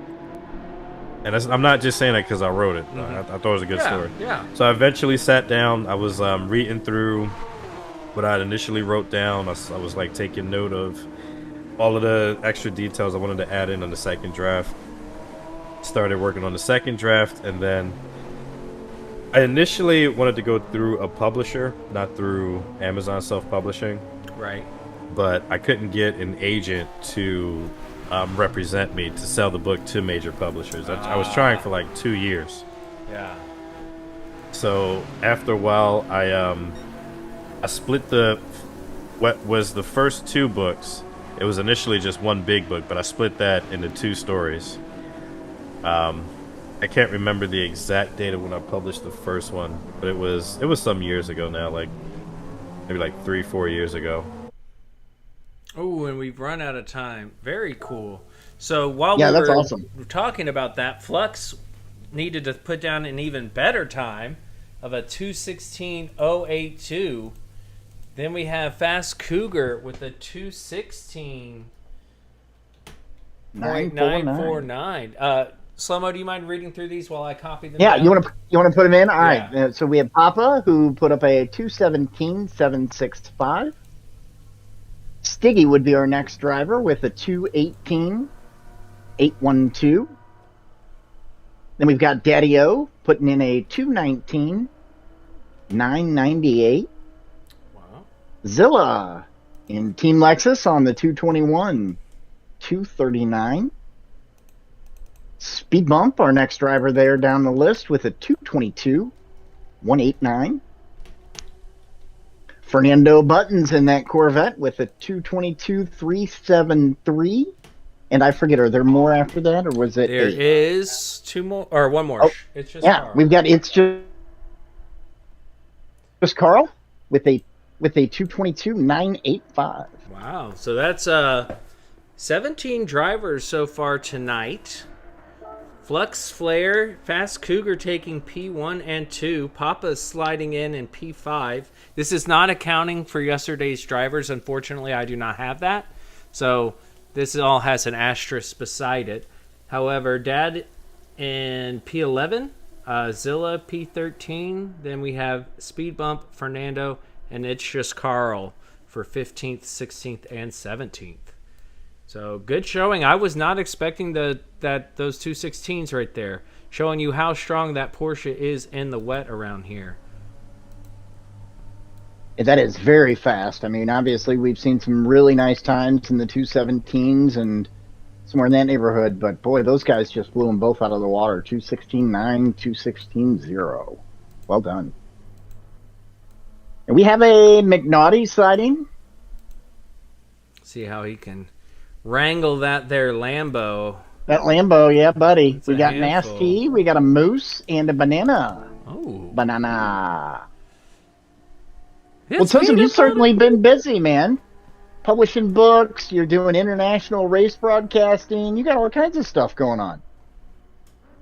Yeah, I realized at some point that I was spreading myself thin, especially considering all the streams that I've been doing this month, and that's part of the reason why I haven't been able to join many of these broadcasts. But after tomorrow will be the last day of my daily July stream, so hopefully I can start getting back to doing what I want to do and not what the people want me to do. Yes, indeed. Well, staying true to your word, though, right? Didn't you say you're streaming every day in July? Isn't that what it was? Yep, haven't missed a day yet. I gotta hope that That's I have impressive. enough bandwidth at the park to be able to do an IRL stream for a little bit. Oh, Oh, nice. very cool. Oh, nice. Yeah, I got to say, I've been jealous that I have not been able to be a part of the MSA stuff. I'm in the group chat, and I'm like, why does my schedule not allow me to be a part of this? But y'all have been doing a great job. Doing the MSA Cup, it's been a crazy, surreal experience. It's very cool. Recognized by the FIA, which is just insane for an esports league. Very, very cool. That is, they have their own channel. Flawed Genius Gaming's over there. Very well Robin done. Williams, not the Robin Williams you're thinking of. No, Different yeah. one. I believe he's Scottish. Where is he from? Do we know? Ooh, I don't know that answer. Oh, okay. I thought he was from South Africa. Is but he I'm not from sure. South Africa? Well, it's hard. The South African accent is a mixture of European English accents, so Okay. it's hard to say because you got Yeah, a but- bunch of Dutch people who migrated down there, UK, Scottish, Irish. So Yeah, but they have an absolutely incredible league. I mean, very tight racing. Tosin, they have definitely been keeping you busy the last few weeks. Yeah, definitely. we got And we've got us another busy lobby here, huh? It looks like our former commentator there, our other commentator Oak is in the lobby with us. Better Dan has jumped in as well. Can't find a better damn. Can we go back to the song? The song was really good, right? Yeah, I got this. It's like, it's so catchy. It's like stuck in my head. Hold on. Sorry. Had to restart it. Rainmaker. Brought to you by C-Dubs and Shaggy Doo. Little country reggae, if you will. It is. It's good. It's upbeat. It's got a good tune. I don't know why, but the sky is always gray. Moose makes a move on Slick. He Every wants time to be the first Shaggy across the sets line. stage. He lines up the lobbies, the cars all shine. But here comes a storm, right on time. Oh,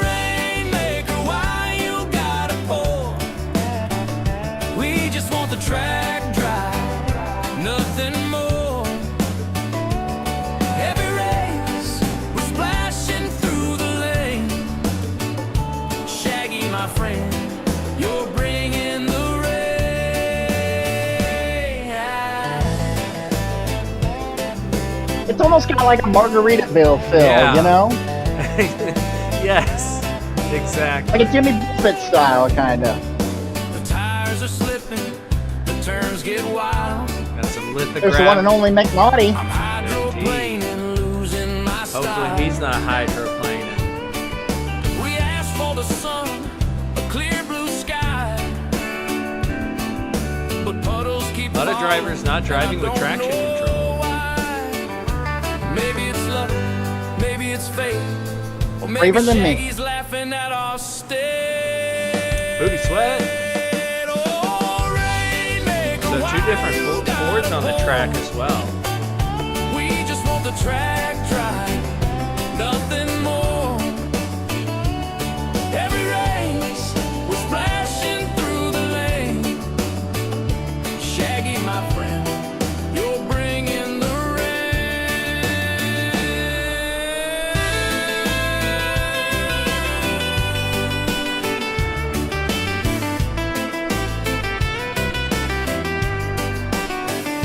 I see him grinning. Dickie, you're sitting P8 of today's qualifiers. He loves the chaos, that's his deal. But one day soon we'll outsmart the skies and leave the rainmaker high and dry. Oh, rainmaker, why you gotta pour? We just want the track dry, nothing more. Every race, we're splashing through the lane. Shaggy, my friend, you're bringing the rain. Oh.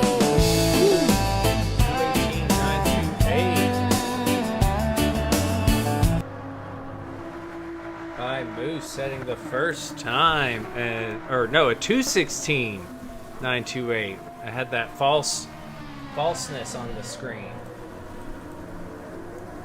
So 2:16.928 followed by Vetterdan, not far behind at all. Very nicely done. Those are some solid bankers, if I do say so myself.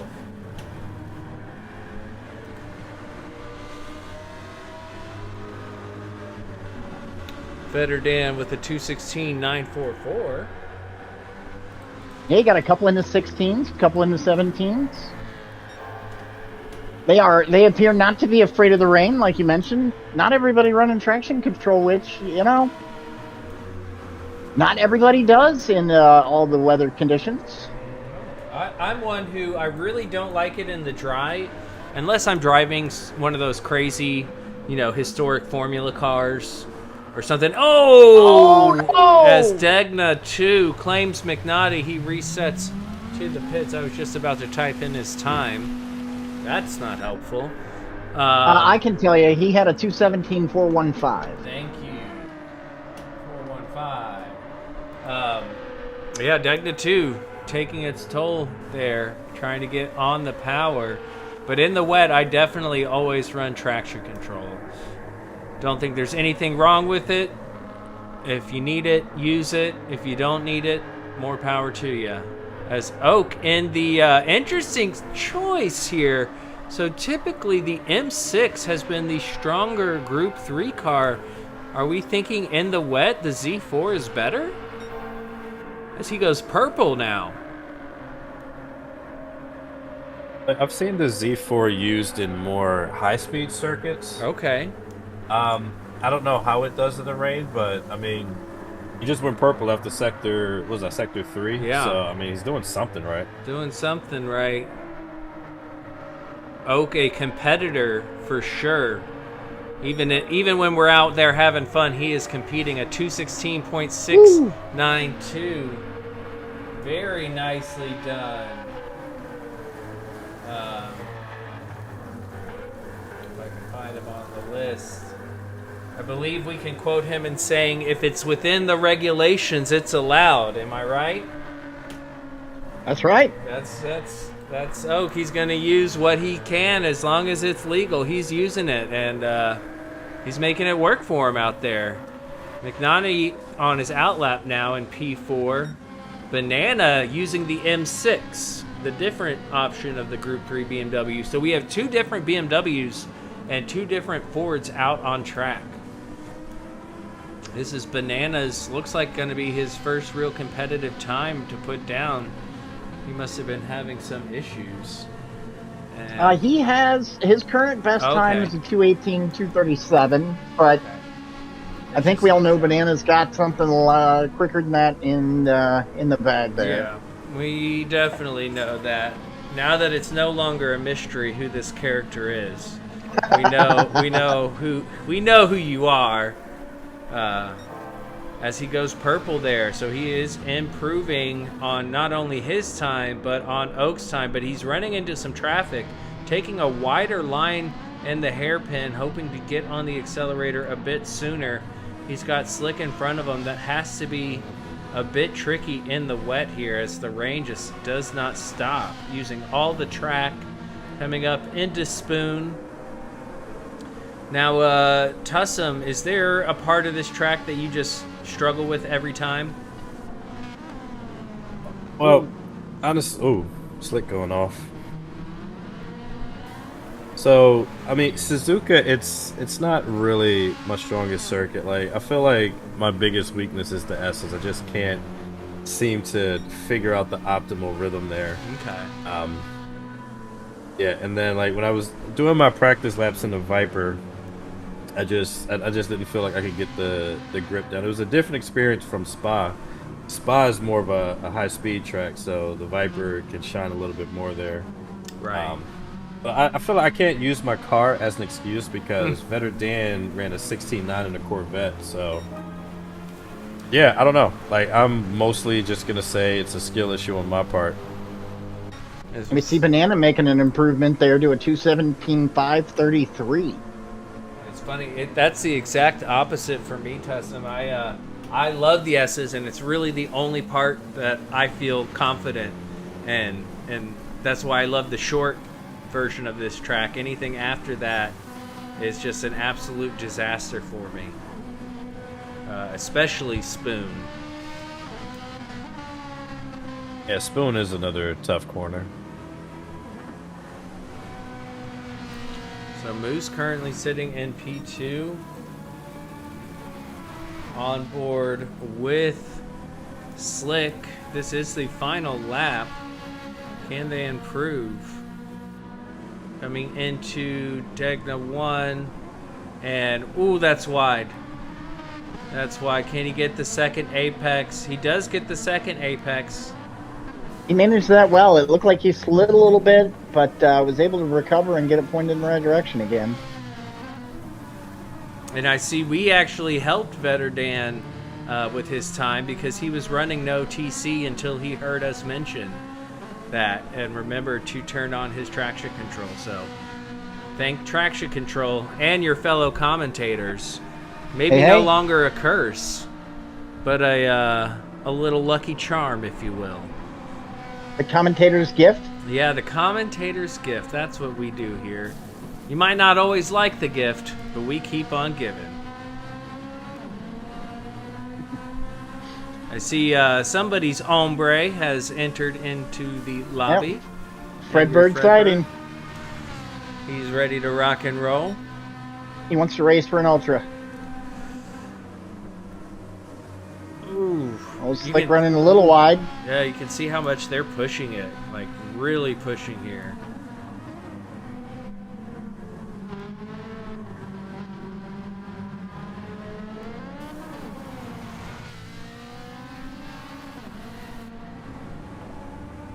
Wiggle, wiggle. Hmm. And I don't think he was able to improve, but he got it in. All right. Will you take us through those times again? Absolutely. So we've got Oak, who has a 2:16.692, being the fastest in this particular lobby. Moose in second with a 2:16.928. Tell me if I'm going too fast there. Vetter Dan being our next one. He put up a 2:16.994. All right. Then the one and only McNaughty with a 2:17.415. 217,415. And Banana with the 217,533. Then we have Slick, who put up a 218,904. Next is Nasty, driving the Mustang in a 228,888. All right.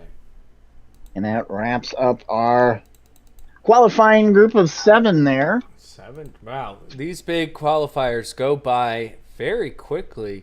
They do. Let's make sure I got all this right here. As I enter in these final times, I realized I was putting down McNaughty's times under McNervy. They are not the same person. Oh, very close. Very I can close. see how you make that when mistake. you do Control F, y'all know what it is. So in that round, we have Oak, who is P2 overall for today. Then Moose, PHG Vetter Dan. Then we have McNaughty, who is P6, former runner tonight, Fast Cougar in between Vetter Dan and McNaughty. Then Banana in P7. Then we have a nice little gap from some other drivers who have driven tonight, all the way down to P15, Slick, with the 218,904. Then a few more drivers, and we have Nasty, P19 for today, with a 220.888. And there we have, so far, that is 24 drivers. So tonight, huh? Just tonight. So we know 11 went yesterday. So that means there's still quite a few more to go. And it looks like we're going to have Angry Fredbird and Mr. Casual, our other co-commentator there. Mr. C. Now, hey, y'all. Mr. C's been cheating on Gran Turismo. I don't know if he wanted people to know, but he's been a bit naughty, and he's been playing Le Mans Ultimate. So I don't know how we feel about Mr. Casual doing that, but I guess we'll let it slide this time. I hope he's having fun in Le Mans Ultimate, but he did share with me that he's been a bit naughty. And TKster, they are on track. There you go. All right. Mr. Casual in the McLaren. Of course. Rocking that. I think Fredbird did a livery update here. This is a new one here for the Yankees Genesis. Parental got advisory. Got the PHG logos. Lithograph. Yeah, got the lithograph. Don Julio. Oh, yeah. Oh, yeah. Oh, yeah. The Hankies 49 car is what Fredbird drives. And he's got the move over in reverse so that when you see it in your mirrors, you can read it. It's a left lane thing. Very nice. And he's getting used to the brakes there and the hairpin.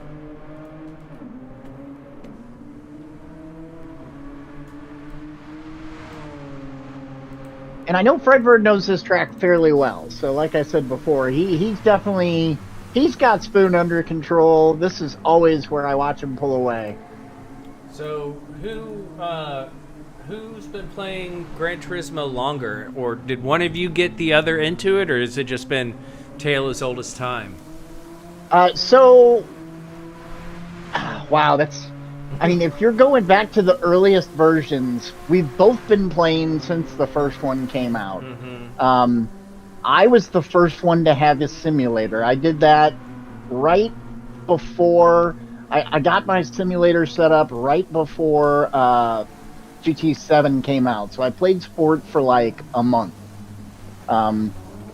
And then Fredbird followed up. He, got to test mine out, and then he went ahead and got him. I have the Logitech 923. He went and did the Fanatec DD Pro. So he did a pretty significant upgrade from what I have. And it's really nice. I love going over there and driving on that. Yes. That's awesome. That's similar to me and my brother as well, Augustella. He doesn't play this game very much, but I definitely, growing up we played, and then I guess I was playing Sport for maybe 6 months to a year on my Thrustmaster, and then he got a Thrustmaster for Christmas, and I ended up upgrading to Fanatec after that, and now he has the T598, which I really like. I think that's a great wheel if you're looking to upgrade to direct drive. I know it's technically direct axial drive. No. But if you're looking to go from, a gear or belt driven wheel to a direct drive, but don't quite want to drop the Logitech Fanatec money, the T598 is an excellent wheel to go with. And that's what he has. So whenever I visit, I run my Tuesday night lobbies from his house, and I use his T598, and always enjoy doing that. But it's a fun thing for us brothers to have these games to play, right? It is. It is. And Dan, I do see in the chat, I do have you down for a 944. Apologies if I said 994. Numbers are hard, man. Numbers are hard. Yeah, I could have messed it up too. Going back to Tussenbach being a writer, like I hated reading and did not do well reading, and in high school and middle school I found every loophole around not having to read something, whether it was having friends who would read stuff to me or whatever it was, until in my 20s I was homesick and read the first Harry Potter, and that rocked my world. And I read all the Harry Potters, and then Mr. Casual with a 217-348. Ooh. Very nice. Angry Fredbird about to come across the line. And then I discovered the Inheritance series, Aragon, all those books. I don't know if you're familiar with those, Tussenbachs. They made a terrible movie about them. But really great fantasy dragon book there that sparked my interest. So Casual with a 217-348, that's a good starting time. We know Mr. Casual is quite comfortable in the McLaren. He sings the McLaren praises every chance he gets. He sure does. I believe the word he uses is beloved. There you go. Fredbird improving a bit on their current time of a 221.691. Casual not able to improve so far on their lap.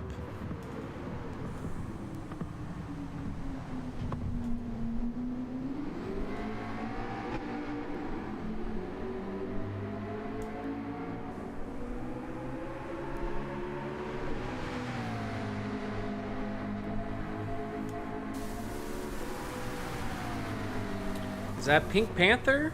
Is that what we're seeing on this McLaren? Which isn't his Hold on, typical. let me take another look. Yes, it is Pink Panther. Yeah. He is a Hot Wheels man through and through, but I'm liking the Pink Panther action here.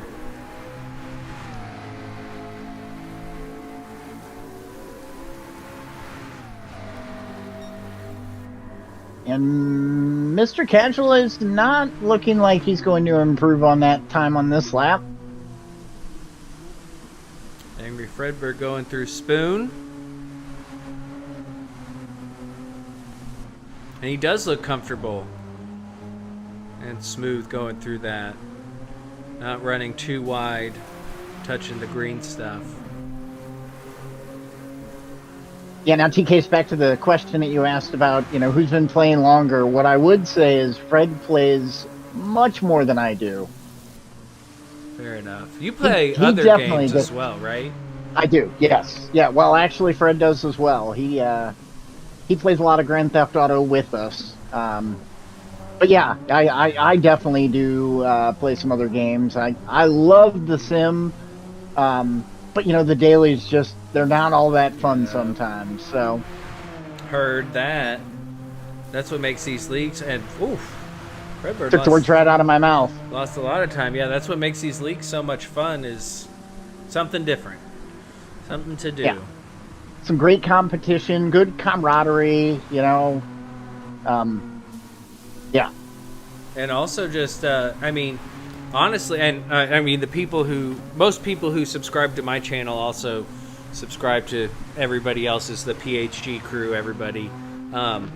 but they've definitely noticed a lack of regular streaming from me other than my Tuesday night lobbies, and that's because of how much energy and time this takes up. Especially, you know how it is when you're doing lead commentating after 2 races. I mean, you're done, or at least I am. I'm like, I have no more energy left. And then when we have big weekends where we're having to do, 4 races, it's like I don't have the energy to not only stream but just play the game.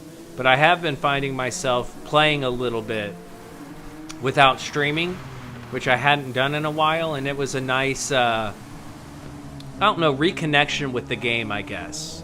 Okay. Going from, because when you're streaming, you got to be on, you got to, there's a whole other aspect than just playing. And thankfully for my style, the race A's overall have been really great this past month.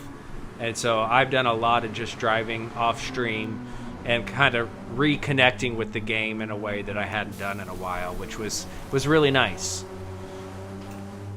That's where I started when I first got into GT7. I didn't necessarily want to get out there and get in the B's and C's, and race A is a lot of fun, Mm-hmm. And I've actually have a specific group of friends just from race A. And the only time I see them is on Tuesdays in my lobby and race A. Don't see them anywhere else. And there's it's like 7, 8 of us, that it's kind of the only, it's either lobbies or race A and nothing else. And it's been fun. And some of those drivers are really, really fast drivers, like German Kiwi, DeCrawler, Vigilante, aka Sturk, like guys who in other races I definitely wouldn't get to race with. Roxanne Wolf, Mr. Casual is one of them as well. And really fun to, we hop in a lobby and it's more than half of the people in there are people that participate in my lobbies every Tuesday. 3800 That's series, cool. Lone Wolf, 10,000 credits, all those guys. And so it's like almost like one of my lobbies, but it's a daily. So that's been a lot of fun. Tilson, what about you? Do you drive dailies? It's extremely rare for me to do a daily nowadays. Like anything Group 3, Group 4, I really don't enjoy. Like this race C, I kind of want to get into, but I know driving that F1 car it's a nightmare unless you use assists. So yeah, like if there's like a Group 2 or Group 1 daily, like anything like really high downforce, I'll hop into. But I think the last daily that I really did like consistently was the Suzuki Carry race, and that was only because I had a really good tune that I took from somebody else. I was able to get some easy wins there. Nicely done. And I heard a Mr. Casual hopping in the booth with us. Mr. Casual having put down a 217.348. How are you, sir? Tired from work, but doing good now that I have a few days off. You can focus on the race? Yeah, I was like, oh Lord, I'm gonna need a rest for a few hours before I even practice. Right. Well, you set down a very respectable time. The 217s are a rare one. We had a couple 216s. Looks like Angry Fredbird is improving in the Genesis. How did I don't know if he's gonna get done. Oh, nope. That hurts. Nope. He was looking really good. So unfortunately, Angry Fredbird, a 221.691. We know you had more in the tank. We know you had more, Fredbird. Yeah, he was a half second up. So we saw it. So, but unfortunately, that's part of qualifying. That's part of what it is. Also going to say there was Hot Wheels on the rear bumper. Yes, I did see the little Hot Wheels there, but usually it's like the whole thing. And so I was a bit surprised. Well, Casual for today, that puts you P6 overall from the drivers today. Angry Fredbird 23rd from the drivers today. Very nice. I think if I had like a God lap, I think the lowest I probably could have gotten was maybe a high 16. But I was like, that's a better time than I did over the weekend. So I was like, Yeah. not too bad. Yeah, no, that's a very, very respectable time. We'll see how that plays out as we get more drivers in the lobby. Qualifying is not over. If y'all are interested, curious, don't know what in the world we are doing, please click on the link pinned in the chat. It'll take you to the PHG website. That stands for Papa's House of Game. All the information's there. Qualifying, this is our last round of qualifying. We have a little over an hour left to go as yet another session starts. I am T-Case. Been with me the whole time is Slow-Mo. Joining us not too long ago, Tussenbox, and now Mr. Casual as well. Welcome, everyone. Please be sure to like and subscribe and enjoy the good times. And by the way, for those listening, the reason why T-Case mentioned about me cheating was I got a a very funny thumbnail for whenever I do stream LMU for the first time. He does have a good thumbnail for it. Very topical of the current events, for sure. Y'all may have seen a recent cheating scandal gone public at a certain concert. And we'll just leave it at that. Yeah, but yeah, I'm still kind of in the phase of getting used to LMU, but I might put some more time into it tomorrow. I mean, it looks great. It looks great. Yeah. Everybody I've seen. Yeah, I haven't done any runs in the rain. I'm just trying to get used to what car handles like what, and there's a channel I was looking at that had like these are like the settings that you found to be pretty decent. Yeah. So the people I know, like Pupu Yuku, I watched their channel a lot when they did Gran Turismo. They've switched over to Le Mans Ultimate. Crooked GT. I've raced against Crooked quite a bit, and I think he's completely abandoned Gran Turismo, and is also just doing Le Mans Ultimate. Jimmy's been doing a lot of Le Mans Ultimate, so yeah, it's been interesting. Basic Ollie has been as well. Basic Ollie as well. So Mr. Racing in the Nissan, as we know, orange is fast. Evolved in the Genesis. Pretty classic Genesis there. Hyundai logo on the front. And Ecstasy, fellow McLaren teammate in the Monster. Ecstasy, Lithograph Comics, looking good. As Hope Mr. you're doing Racer. well, Santa. Santa Miguel, welcome to the chat. Yeah, it still feels weird saying that, and it's not December. It's like, something's not right here. Something's not right. As across the line, the lobby is weird and doesn't give me a time. Or no, that was just the outlap, huh? Yeah, it was just the outlap. I was too busy chatting away and not paying full attention to what's going on. Mr. Casual, fun fact, it's always Christmas in our house, ironically. I like that. Some say it's Christmas in July, so I mean, there's that too, I guess. Only for one more day. We don't leave the tree up, but there is always something of Christmas decoration somewhere. So one of my nicknames in high school was Buddy, from Elf, because I do have a very Buddy personality, and when I let my hair grow out, it is very curly. And in high school, I didn't keep a big beard. So I did look a lot like Will Ferrell, and I had a very positive elf-like attitude in high school as well. So I was known as Buddy. I can't picture you with curly hair. It's very, very, very curly. Like when you say Buddy, I think of Air Bud. Oh, yeah. Well, I mean, some have described me as a golden retriever as well. No, I have very, very curly hair. In fact, in high school, I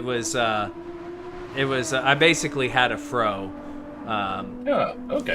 It was very big hair, and I went to a high school with rules about hair length, and I got away with it because my hair grows out and up, and not down. And so I'm like, well, it's not touching my neck, but it's still like 9 inches long. It's just not going down. So you're gonna have to review some of those pictures on one of your streams, TK. So I gotta see. You gotta see me clean shaven with a full head of hair. It's an interesting or sight. send some in the DM or DMs. something. That I gotta see it. It's good Goodness stuff. me. As we see Mr. Racing get ready, heading towards the line after, what, the Casio Triangle, I think it's called? If you say so. Oh. And Mr. Racing with 18,946 so far. Pretty good banker so far. Yeah. Ecstasy put up a 218,436, and then Evolved has got himself a 227,908. Nice. That's good. Alright. But definitely know all three drivers are wanting to improve on that. That's only their first banker there. Indeed, and we saw those times go down quite a bit from virtually everybody, and we were going to see it from Fredbird, but unfortunately not able to get that lap set. Mm-hmm. Oh, yeah. Let me look. But yeah, I put in a decent amount of practice in this one. I was like, yeah, it's the final race. Let me actually go try hard. Good, you better. Because I probably would have been mid to high 17 if I didn't practice at all. So, yeah, I found some time eventually. Yeah, we need to get you into your proper split. You've been, well, I guess you were in split 2 last week, weren't you? Yes. Yeah. Every split except split 1 so far. There we go. And I see Oak has joined. Oak had asked me when was the latest he could qualify. So I know he's been practicing quite a bit. Okay. Yeah, it was like, I think I'll be in pretty good shape because when the rain happens this weekend, because I just, for whatever reason, never seem to lose anything. Rain keeps you safe. Yeah. Comfortable in the rain. Well, and in the McLaren, that's definitely a car to be comfortable in. As Evolved goes purple, currently with a 220.798. However, they can nail the triangle of doom. What was that? Yeah, I think it's called Casio Triangle. Casio Triangle. Oh yeah, like the watch company. That makes sense. But yeah, it may for some it probably is the Triangle of Doom. Indeed. Ooh, a 218.005. Very nicely done from Evolve. And Ecstasy has also improved with the 218,090. 218.09. So close. That's very close, yes. Looking good. Yeah, I crashed on my final lap, but one thing I decided to try out is on the penultimate lap, actually go in and fill up because more weight, more grip. And that's something, Slow-Mo posed that question to me, and I was saying specifically in those MR cars, I bet having a little more fuel is to the advantage. So it's good to know that we're not just talking out of our you-know-whats. That's something I'm debating on in the race. I was like, when we get to that point, am I going haven't really decided. I keep hearing that argument, you want more fuel in the rain, but me personally, I don't know where that logic comes from. Well, it's the idea of more weight being over the rear tires, giving you essentially more rear grip than it being light, because the lighter the car, the more likely to hydroplane. Whereas the heavier the vehicle, the less likely you are to hydroplane. And then if you throw that into a mid-engine car, it already has the motor over the back of it, giving it a little more weight as well, depending on where their fuel tank is. So it could be car specific, but the logic behind it makes sense. I don't know how much it actually translates to the game. Yeah. I imagine it probably doesn't matter for FR cars, but yeah, for like MR, it probably makes more of a difference. But I'm not a scientist, nor am I a physicist. Yeah. I buy then cars this for a is- living, so I don't know what I'm talking about. And then this is PD, so we don't know. It's like you see some features be rather comprehensive and others half-baked. As SSC, yeah, Nope. yeah. Nothing there. So the rain was just coming down the entire time. Did you find that the conditions changed at all for you, or was it more your car was changing based on tire wear and the weight of your fuel tank? So I found it's the weight, Okay. because as you keep turning out the laps, your tank is getting lighter, which is like placing some probably misguided faith in PD, but assuming that alters the dynamics of the car. I think I do find when it goes from full like closer to half, it gets a bit more squirrely than it usually is. Like specifically under accelerating? Yeah. Yeah. It's like it makes acceleration zones a bit tricky, but it's like it becomes a bit more maneuverable. Sure, but yeah, it's still it's kind of give and take a sort of thing. Like the S's might feel okay, but coming out of the hairpin, maybe not so much. As Mr. Racing has gone purple as they enter the hairpin. Another car that I would not like to drive in the wet, the Genesis, the Nissan, both of those cars, I can barely drive when it's dry. I mean, if you can get a hold of its torque, it's the Nissan GTR has pretty good braking, Okay. but that's in the dry. But so I haven't really used it in the wet at all. Indeed. The only time I really used the GTR was because it was the only car you could use at Spa. This was a while ago. And I love Spa. And so I put in the work, and I definitely gained a bunch of DR and had a great time. That was kind of Nice. the only time I used the Group 3 GTR. SSC now Yeah. on pole with the 217. Yeah. Very nice. Improvement. Oh! Oh. And Mr. Racing was up. That hurts. We've seen that a bunch Ouch. tonight. So time is a factor. Time Okay. is a factor. So SSC with the 217, 724, evolved with a 218.005, and Mr. Racing with a 218.946. Is Yep. that what Yeah. I'm seeing? Mm-hmm. Yes. All right. Let me sort this, and I can tell you where they stand now. So that puts SSC P11 over the Friday. What's today? Wednesday? Jeez. you know what day of the week it is. I'm all thrown so off. a little excited.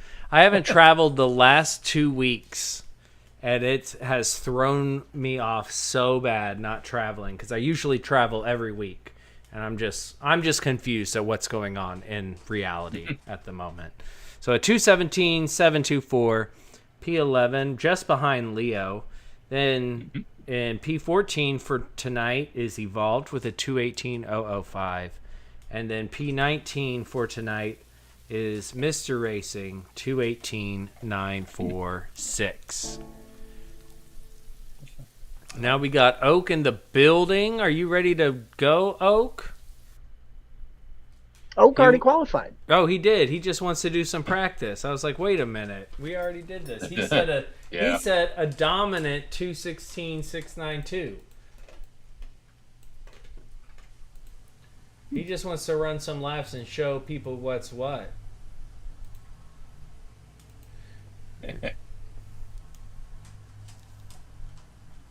Oh my. Yeah, we saw some very impressive times tonight, man. Yeah, I do apologize. I don't have the times from yesterday. I do know 11 drivers qualified, Talon being one of them, and Talon setting a big old good time. What was who? Remind. Tism, you said 2:15. It was a 2:15.8, I believe. Let me double check. My They're in the goodness. Discord. Get out of here, Talon. Nobody invited you. I'm just kidding. I like to give Talon a hard time. He was one of my very early subscribers. 887. Wow, that's incredible. One of my favorite liveries joining. Strict 9. Papa had a solid one too this evening, so he's giving Strict 9 a run for his money. But I do like the Dia de los Muertos Medusa with the scales. I think it's a cool look. Oh yeah. But Papa had a red dragon or some type of dragon with the orange scales going on as well today. So That was very sharp. it looked good.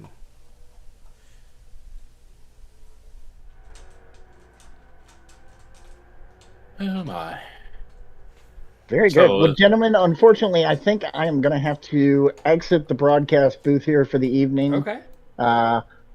You got an hour left, so I'll hope to tune in and see who else you can get in here. But man, I'd be really curious to see if somebody is going to beat our time from Talon with 2:15. That's incredible. That's going to be very difficult, but it's possible. Yeah. There's still a few people who haven't qualified that we know are capable, so it should be fun to see. Thank you so much, Slow-Mo, for joining us. Hopefully we can get you in one of the days this weekend for some of the racing. Yeah. We'll keep in touch, but you have a great night, sir, and always a pleasure to have you. Everybody enjoy your night. Thanks to the PHG crew for having me, and I'm sure we'll catch each other this weekend. Everybody's going to be tuned in. If I'm not here, I'll be watching. So we'll talk to you guys soon. Have a good night. Take care. Thank you. And on that note, I think it's time to listen to C-Dub's song again. Yeah, play me out. Strict 9 in the building in the Nismo. But he has a slightly different livery in the Group 3. But still looking fly as ever.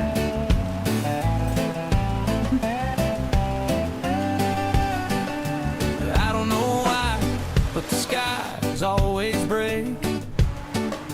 Still the Dia de los Muertos. Shaggy sets the stage. Medusa, just different type of scaling. We got lithograph comics on the side. The cars all shine. But here comes a storm, right on time. So is the race going to be an hour long or under?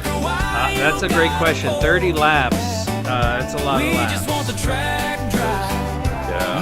They're mostly focusing on qualifying. Every race, we're splashing through the lane. Shaggy, my friend, you're 1 hour and 5 minutes according to Shaggy. Okay. Great.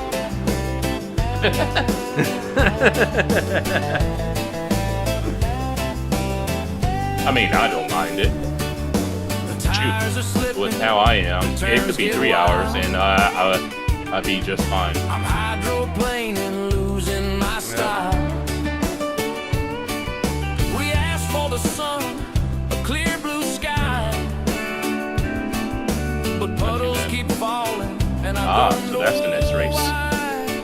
Okay. Maybe it's luck, maybe it's fate, or maybe Shaggy's see where laughing at our F1's at in Budapest this time around.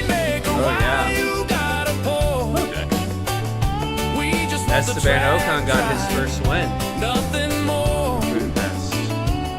Every race, we're splashing through the lane. It's a good track. That'd be a good one for PD to add. The Hungaro ring is a solid one. I'm not even sure if I've ever raced there. I've only done it in the F1 game. I probably have at some point because I had one of the F1 games on N64. Oh, nice. one. that's his deal. Oh god. I almost bought one the other day at the used video game store. Oh wow. Yeah. I played a fair bit of that, but yeah, I don't remember which one it was. But the game I ended up playing a whole bunch of on the 64 was the Star Fox 64. Yeah, Star Fox 64 was a great one. So you know how they have guys for every game that comes out? Mm-hmm. Me, I was like, that was basically back when there was no internet for the most part. Yeah. Anyhow. You had to get Nintendo And Power if you had the money for it. So I basically played that game enough that I eventually learned the secrets, if you will, on myself without any help. That's what I was telling my friend. So I recently watched the first season of Twisted Metal. Okay. It's terribly awesome. Great Yeah. actors. It's it's terrible, but it's so good. And if you played the game and you like cheesy apocalypse, type stuff, it's fantastic.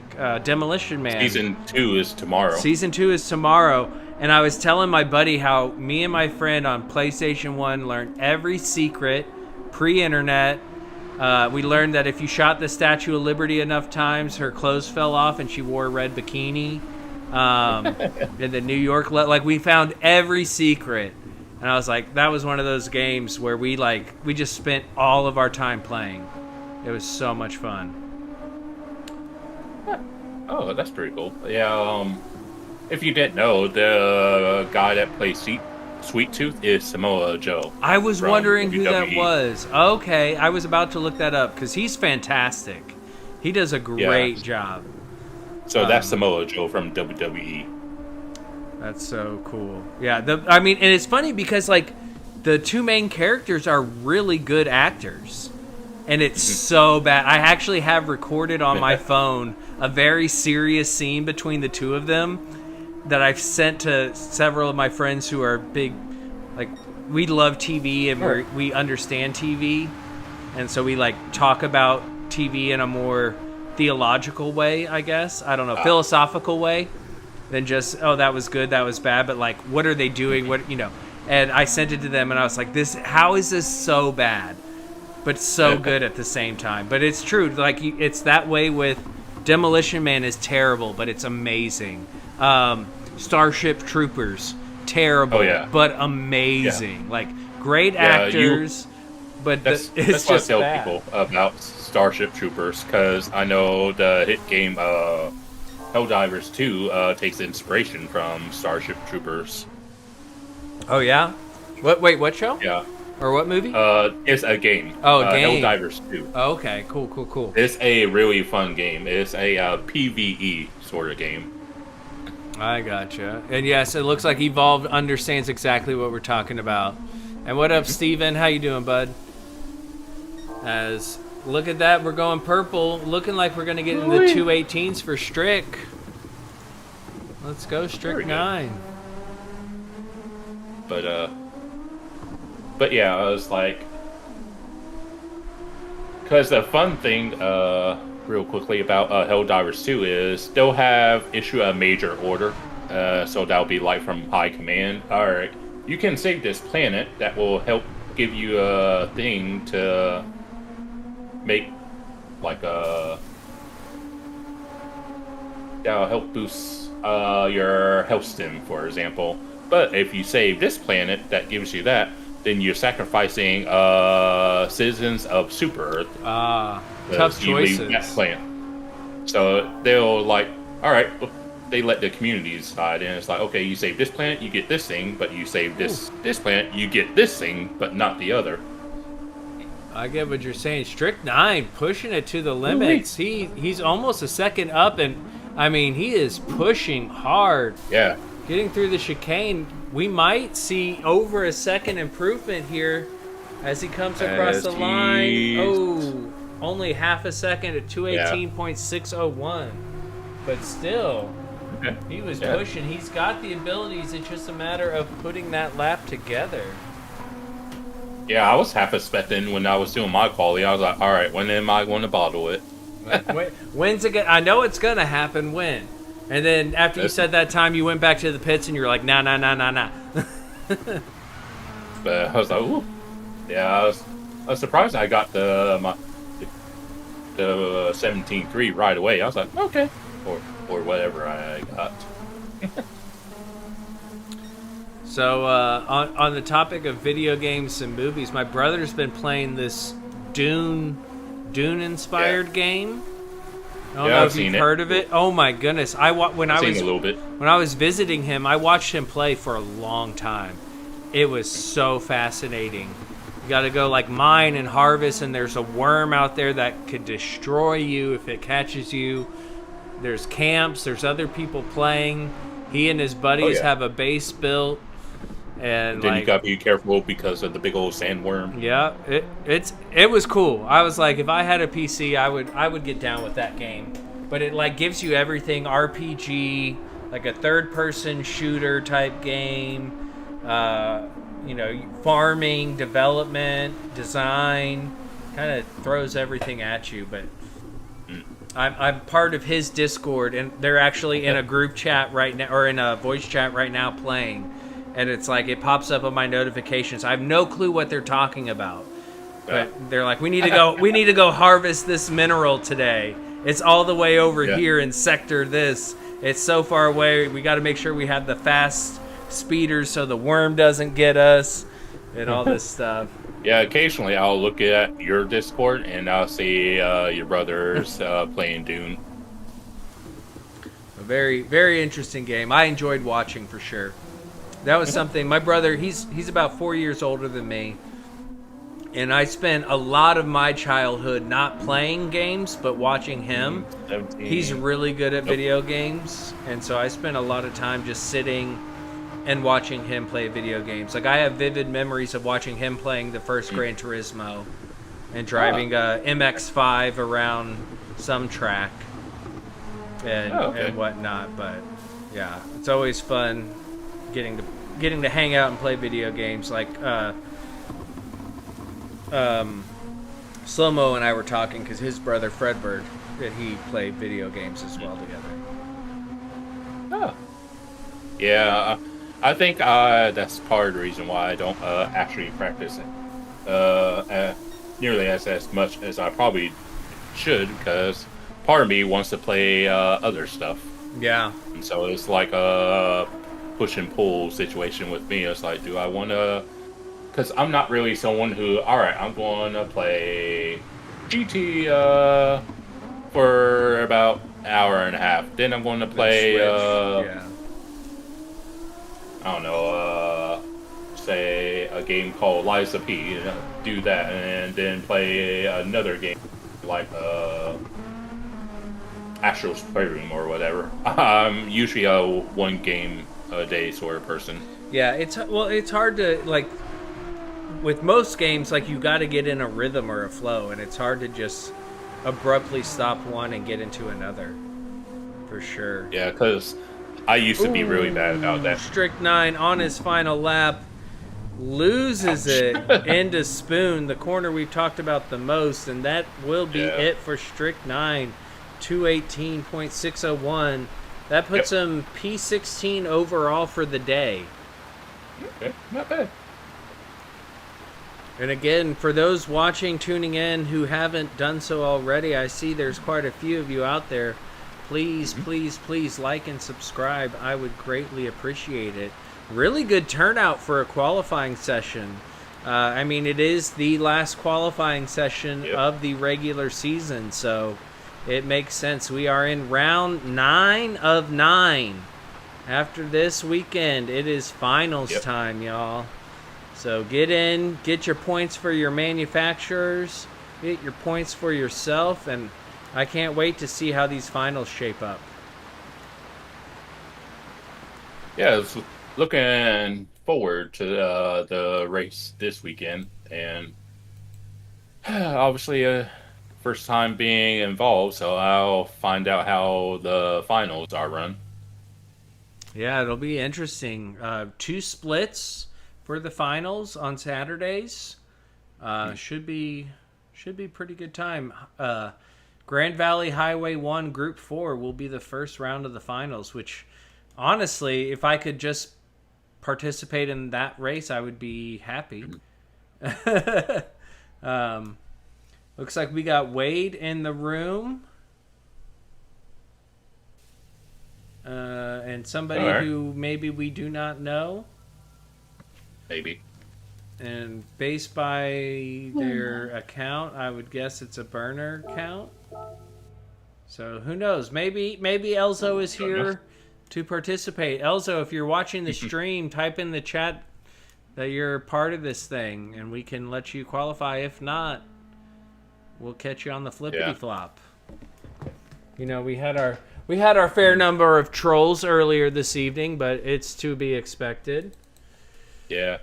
Saw a little bit. But, that was when I was practicing, but I seen it got taken care of. When you stand for human rights, people have to come in and troll you, apparently.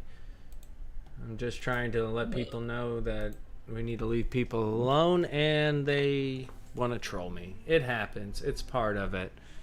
Elzo also in the Ferrari. JK85, another CBR driver, joining the chat. I see that Elzo wants to qualify. Maybe Elzo is part of CBR. I will add them to the list. Okay. Huh. Well, More the merrier, as they say. Yes, indeed. Let's see. Oh, yeah. Okay. Elzo is JK's buddy. Awesome. Well, welcome, Elzo. We're happy to have you. JK85 and the Lambo.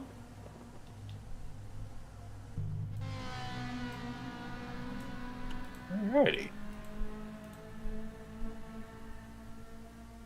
Huh. And Elzo is in the Ferrari, correct? There. Awesome. That's what I seen. So. That's what it looks like, see? So is Dixon. Ah, good old Puddin'. Yeah. Good old Puddin'.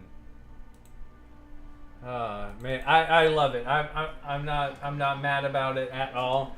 I gotta say, Sal saying it twice before realizing, and Slow-Mo saying it once before realizing. I mean, it's really just made the season for me, so I appreciate it. I'm not saying more people should do it, but it's pretty funny. Yeah. We can be kids for a minute. Let's see. All right. Yeah. What's that? Ooh. Cool. I see Dan just got it. You got to say it out loud. If you don't say it out loud, you don't get it. And then the second you say it out loud, you're like, that's funny. I mean, classic Bart Simpson right there.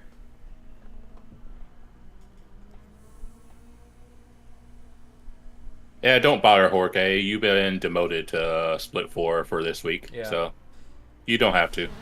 Don't worry about it. Now, why would you make the Split 4 driver suffer through having to race with Jorge? Well, they wouldn't. It would be fun to see how many people he laps. It would be. And for however many times they get lapped, that's how many subs he has to gift. Gift and memberships all around.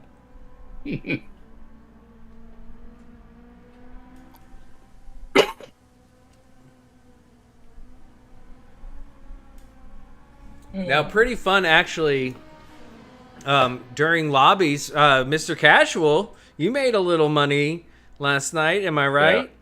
Yeah. Brian, a.k.a. Metal, was throwing down money for lobby races. And a couple people got a little bit of a cash via PayPal /Venmo from Metal, who was betting on who was going to win.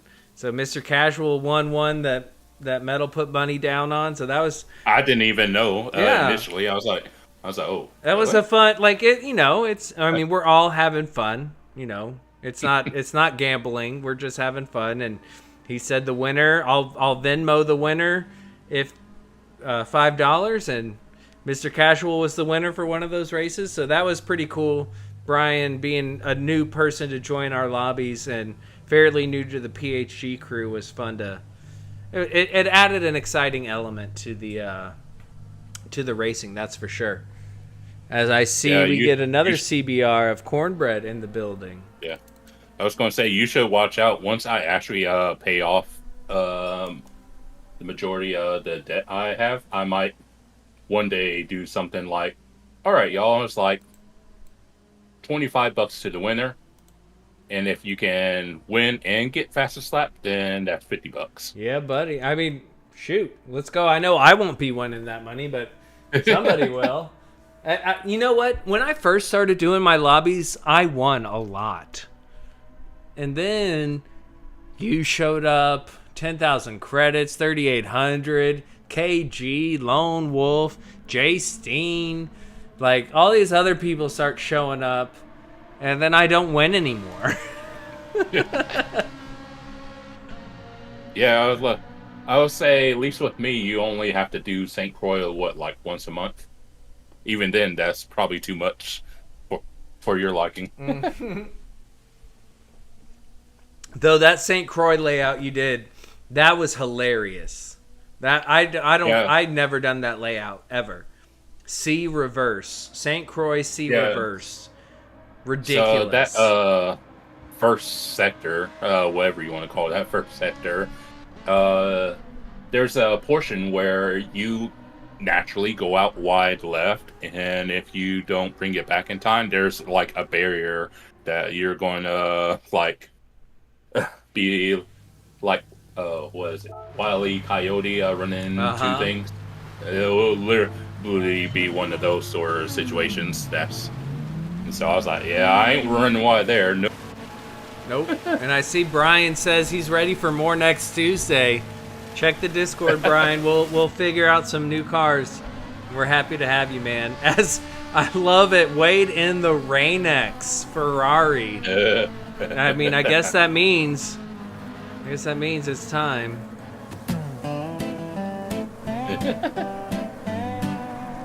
As these drivers do their outlaps, music courtesy of C-Dubs, pointed at Shaggy. Yeah, I don't hate the rain, but I'm sure we have some that could care less. But the sky's always Also, every time Shaggy sets the stage. He lines up the lobbies. what is this from? Laughing Clown? What is this from? But here comes a It's storm. from something Right on that I'm supposed to know. Oh, rainmaker, Somebody in chat why you will gotta pour? point it out. Yeah. We just want the track. It's a movie or show reference. Talladega Nights, thank you. Oh, okay. I was like, it's something easy. Cornbread in the skull. Shaggy, my friend. And the Screaming Skull.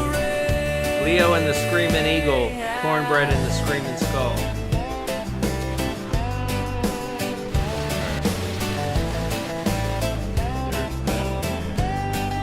Leading the way, JK 85. Tires are slipping.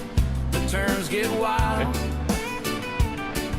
I'm hydroplaning, Look how close losing my they've been style. practicing together. It's so obvious. So obvious. A clear blue sky. I really have grown to love these CBR guys, I gotta say. Cornbread Racing, y'all. Good people. Good people. Maybe it's luck, maybe it's fate, or maybe Shaggy's laughing at our state. Oh, rainmaker, why you gotta pour? We just want the track dry. Yeah, I came close, Brian, to Every race winning that oval race. through the lane. Funnily enough, I've actually been able to win the oval race. I'm not even someone that cares about oval racing too much. I typically win the Daytona races, and I thought I should have won that. I forget what happened. I got spun out, but you know how it goes. But I was marching towards the front there at the end. It was fun. Behind the wheel, he loves the chaos. JK will be the first across the line as he is the first going through the S's. Will outsmart the skies and leave the rainmaker high. Followed by Wade and Elzo, Puddin', and Cornbread. Yeah.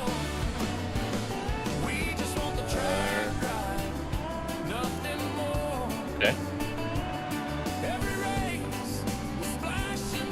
I love Wesley. Jimmy Buffett is rolling in his grave. Slow-mo did say very much Margaritaville vibes going on here. You gotta love AI-generated music.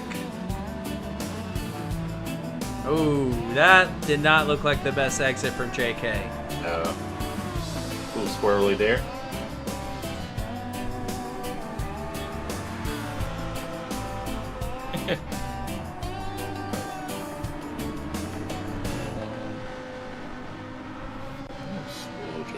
Yeah. Okay. And that is C-Dub's song about Shaggy making rain races. Hope y'all enjoyed. I've enjoyed it. It's not bad. It's, you know what? It's like Twisted Metal. It's so bad that it's good. It's like I don't hate it, but I'm also not going to say it's good. I will admit that I like it. Will I recommend it? Yes, with an asterisk. We'll see JK85 coming across the line. What? Hold up. Wow. That can't be P1. right. That he looked so out of shape coming out of that corner. Oh my gosh. We are all speechless here. CBR showing up, doing what they do, putting their names on the map. 2:15.867. All right, Jorge. It's time for you to do your thing. It takes a lot to shut me up, and that he's shut me purple. up real quick. and he's purple. So far. All right, let's see. What did Wade do? Wade at 2:16.924. Okay. Didn't think we see 15 this evening, but well, at least not until Mr. Speed himself came in. But apparently, JK is putting us on notice. And Elzo currently at 217.1, but went purple. He is making his debut tonight. Looking good so far. He's got Wade going in front every of which him. way. Maybe the strategy is to wiggle as much as possible. Put him with a 218.008. None of these times are like wow, for being their first laps. This shows the amount of effort they have put into it. Because I do not believe for 1 second that they have not been practicing all week long. I know. I did do some practice with the CBR folks over the weekend, so I know they've been trying to get their times down. Because initially I was doing faster times than Wade. Wade currently with a 216.924. Tuzenbox, your honest reaction to JK getting a 215.867 in the Lamborghini of all things. And now, Well, no, sorry, I think- 215.850. Sorry. Yeah, I mean, the Lambo, it's like we always poke fun at it being an extremely tail-happy car. So, I mean, putting together any reasonably good time in that car is insane. But, like, the fact that his banker was a 215.8 is Like that one lap alone put him P1 overall. Yeah. That is insane. McNaughty, the next Lamborghini driver, with a very great time, a 2:17.415. But holy smokes, did JK put down a time? Is he still improving? We'll hold on to him for this next sector time, and then we'll switch over to Wade. But oh my gosh, are you kidding me? Is he for real? Apparently. Apparently.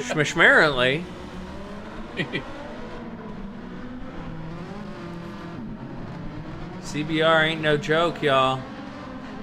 Ain't no joke. And the proprietor in the building, Mr. Papa's House of Game himself. A reminder, a link to the Papa's House of Game website is pinned in the chat. Go check it out. Find out everything you need to know. Welcome, Flux. Welcome, Nathan. How's Wade doing as we come out of Spoon Corner? We'll go up to Flux or to JK real quick. Is he still up? No, he has lost time. Wade, how are you doing? Wade is down. Elzo is down. Puddin is down. Cornbread way behind. But JK could still find a little bit of time. They weren't down that much. Yeah.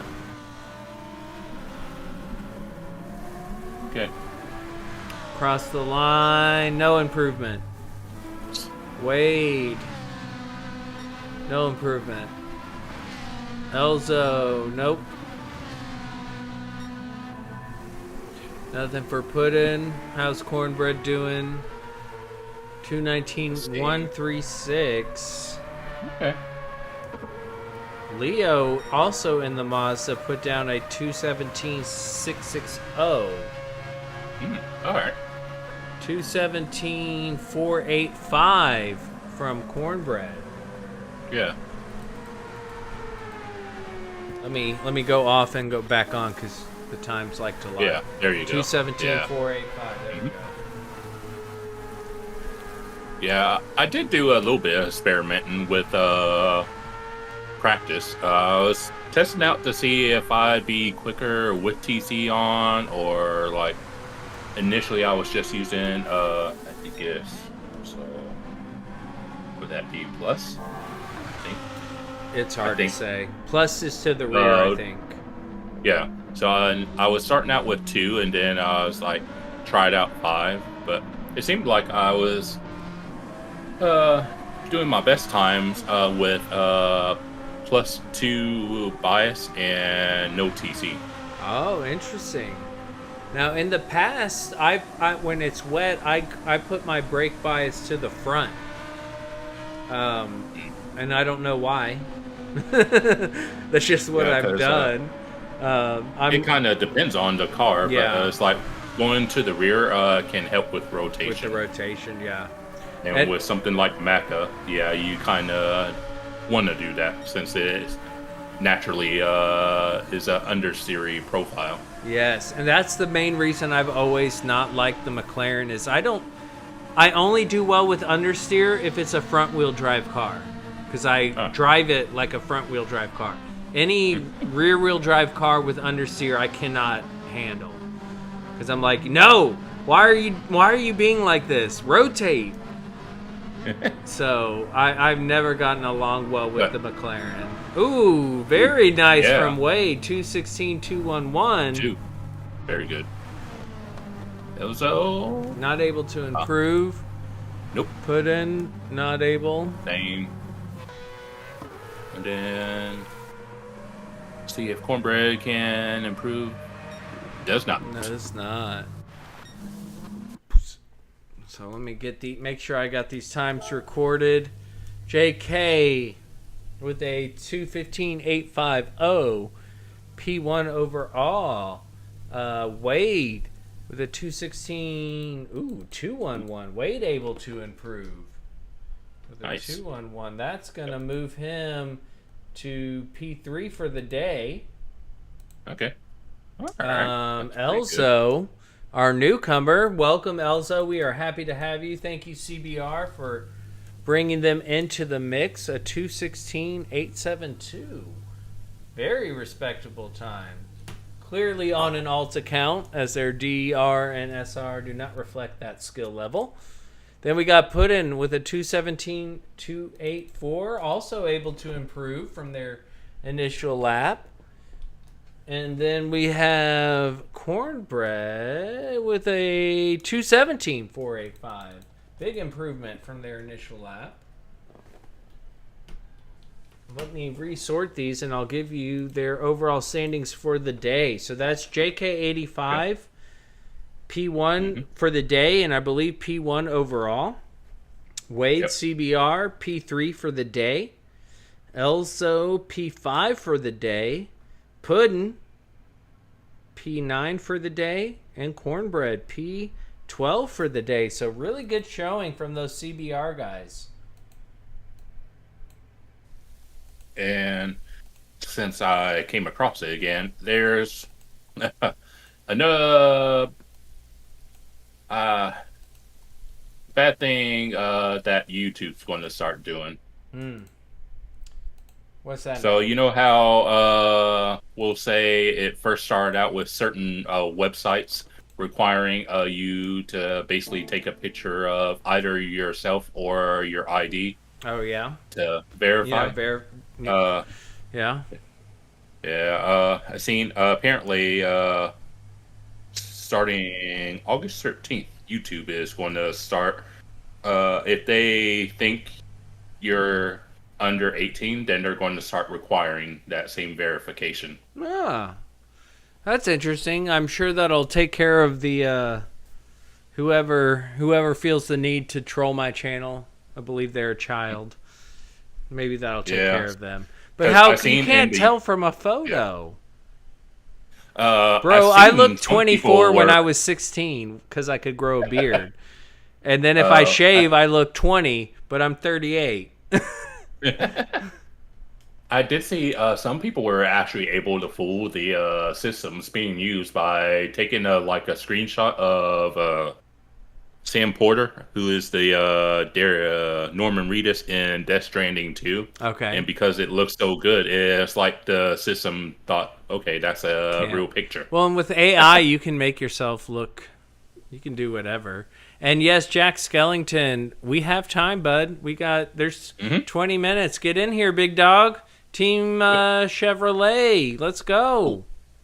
Oh, that's what I was going to mention. In the UK, Discord has already cut, mainly because of the UK, but there are, let's say, not safe for work servers you can join, but now in the UK, you have to do the same sort of verification. So it's it's annoying, honestly, because they keep trying to address it as it's for the kids. It's no, it's supposed to be the parents.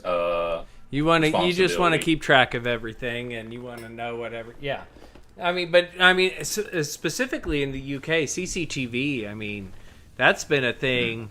They've been getting monitored for decades more than we have. As far as we've been getting monitored here in the US for a while, but in the UK, the way CCTV works, dude, everybody's on camera all the time. And regardless of the country, they're all trying to be noble about it. It's no, this is just a giant ass data breach waiting to happen. Yes. The Matrix, y'all seen it? Yeah, so that's what frustrates me about the whole thing.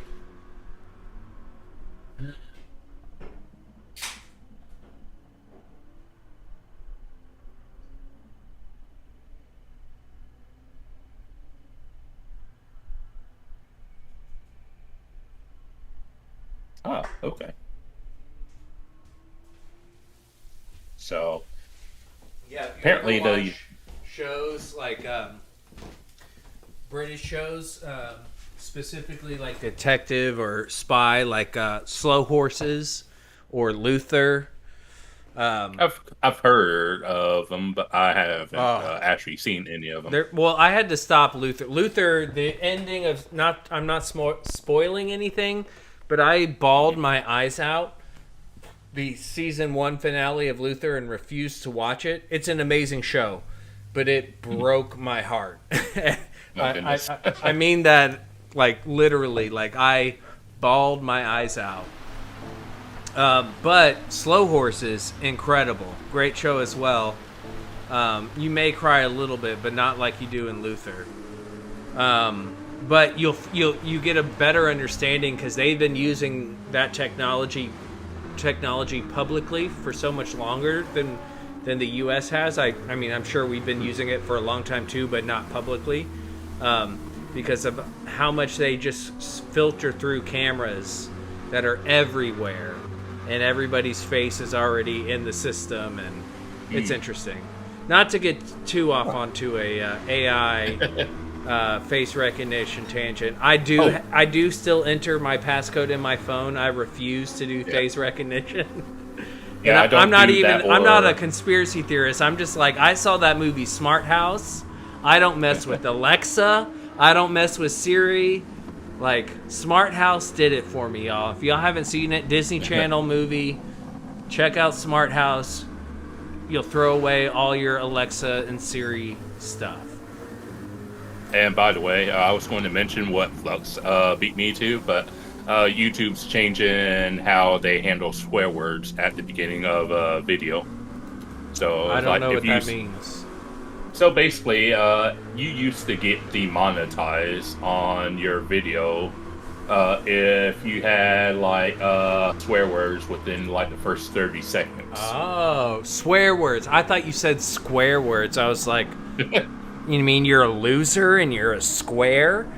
But yeah, they words. changed it, and then now they say like even if you use swear words in the first 7 seconds, you won't get automatically demonetized. I thought, oh, okay, that's better. See, I thought it was if you selected it's not made for children, then you can kind of, I mean, whatever. If it's selected made for children, then that's a different story. But I don't know. I do my best. In my personal life, I will be honest, I swear a lot. I try to keep it tame on the stream because, I mean, I got young nieces and nephews who like to watch my stream. You know, I know there's family people out there who don't like it, so I try to keep it to a minimum. But to me, but yeah, it's kind of annoying with the people who are like, you should be swearing. It's like, well, that person just ran me off the effing track, bro. It's like, well, this is the internet. It's like, it's not necessarily my obligation to necessarily watch what I say. It's like, yeah. It's crazy. So, and I mean, you and I are of the age of pre-internet, post-internet. You know, we remember life without it, but a lot of our life was with it. So it's a weird thing for the youth today who have grown up in the Matrix, if you will. And it's just wild out there. I'm glad I'm not a parent. Let's just say that. I'm pretty easygoing, but you should see me whenever I'm struggling against a Souls-like boss, and I'm on like hour 3 of trying to understand how to beat this particular boss. Yeah, Zelda can bring out the worst in me. I have said some messed up things to the screen. And it's usually at Link, not at the bad guy. It's Link for not doing what I wanted him to do. Yeah, with because I don't play every Souls-like game. I'm rather selective. I'll occasionally do them every now and then, but I'm the type of person where I'll keep trying to beat the same boss no matter how long it takes. Oh yeah, you just can't let it go. And look, you have a Pink Panther brother, Sheldologist, in the Pink Panther mobile of the Nissan. So maybe you guys can team up, even though different manufacturers. Yeah. Yeah, I think I remember seeing some Pink Panther, like the actual animated show. I had a good friend in high school that I played soccer with. His brothers, I want to say, were in the Air Force and spent time stationed in the UK. And while they were over there, they ended up buying Mini Coopers, like the old Mini Coopers from the 60s and 70s, and ended up importing them back to the US. So my buddy Michael Schroeder, he drove a black 4-speed Mini Cooper from the 70s with pink checkered stripes going down and a Pink Panther on the side, the hood, and the roof, drinking a martini. And it was the Pink Panther mobile.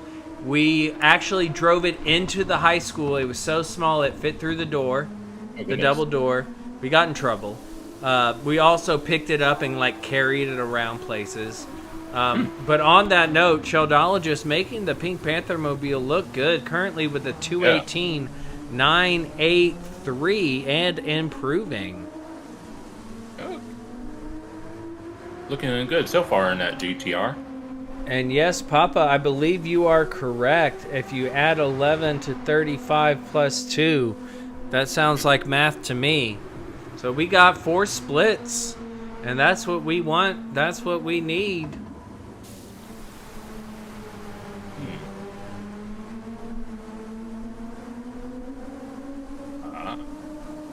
What is Sheldologist going to do across this final sector marker?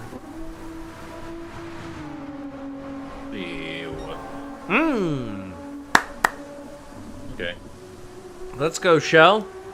We'll drop back and see how Skell's doing. Shell and Skell. Shell Skell. 2 peas in a pod. I didn't... Oh, he's on his outlap, so that doesn't matter. Yeah. So let's go back to Sheldologist. Mm-hmm. You can tell it's been a long night for me. A 218 point. Come on, game. 660. 660. Okay. Not too We shabby. lost a little bit of time there. Yeah.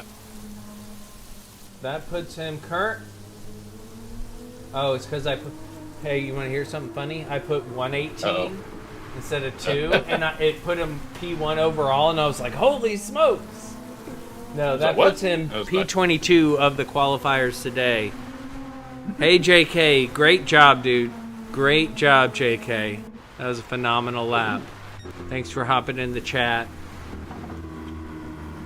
I've got to say, for a qualifying night, 251 views, currently 30 viewers watching right now.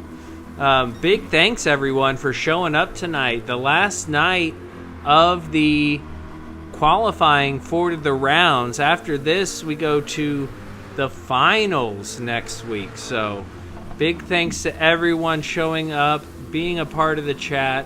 Thank you for liking and subscribing. Mr. Casual has a channel. Check him out. Tuzzenbox is on Twitch. Slow-Mo is also on YouTube. Please give them some love as well. So now, Skellington. Can either of y'all see a Skellington time? I don't have a actual time for Skellington. Yeah. It's showing up blank. Yeah, okay. Well. It's a weird lobby thing. Hey, Nate, what up? Yes, we are done at 10 p.m. Central Time. So if you can hop in... I think I just saw one other person hop in. We may have time for one more qualifying session.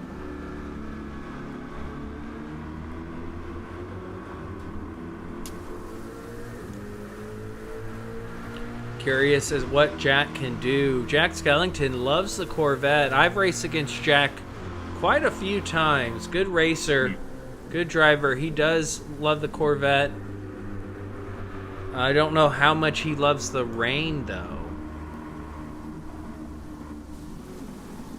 Coming into the chicane. Trying to get on the power.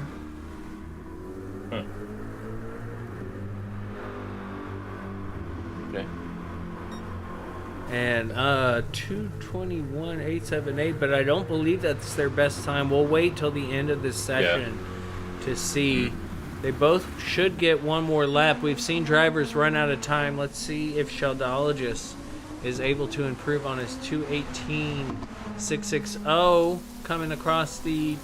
He's on par with his fastest lap, so we'll see what happens. Ooh. Mr. Casual, was there a sector that you lost time versus a sector that you gained time consistently? Consistently. I'm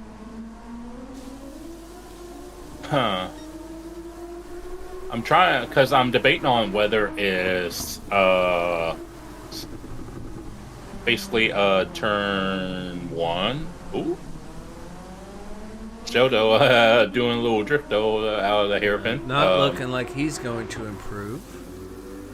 And then there's like Spoon. It's like, Yeah, Spoon's been a killer.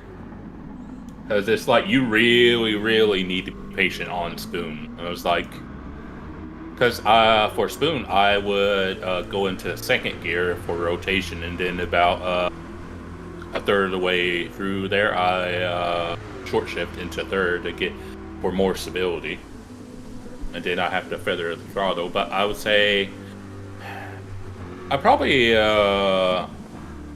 for like consistently more often than not,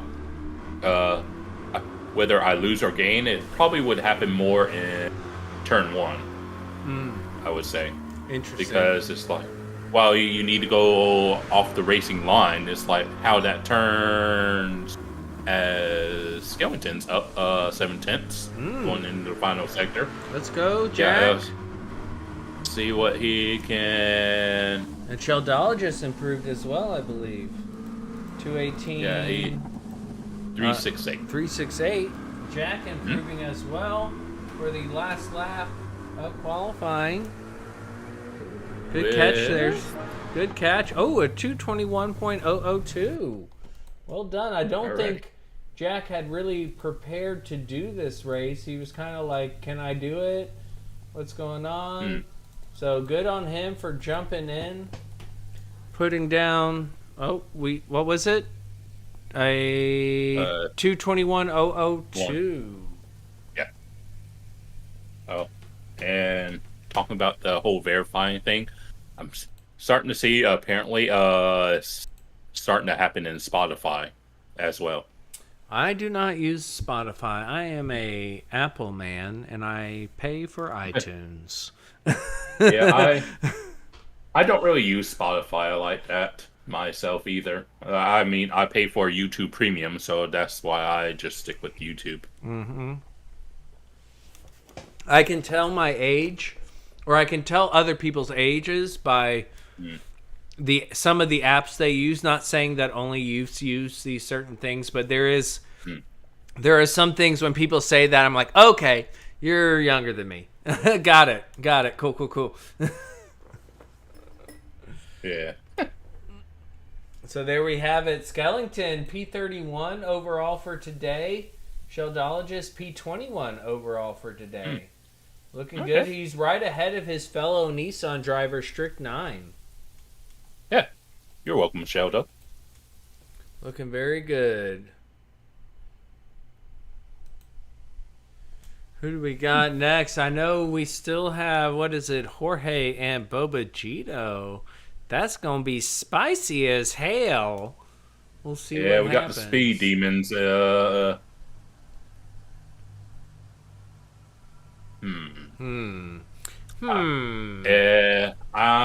going to say...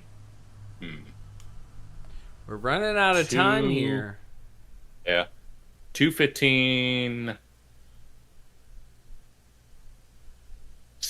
2:15.6. Well, my bedtime is 10 p.m., a.k.a. 2200 hours. It is now 21:56. So, y'all best be getting in here so we can get this purdy started. Jack Skellington. Good job, Jack. Always happy to have you, Jack. I know Okay. you try hard, and that's what's important. Yeah. Your hashtag not last, if that helps.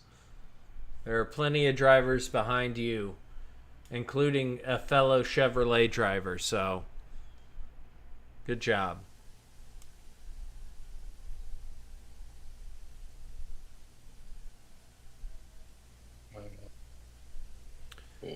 Boo doop boop boop. I guess it's time for is it time? It's time.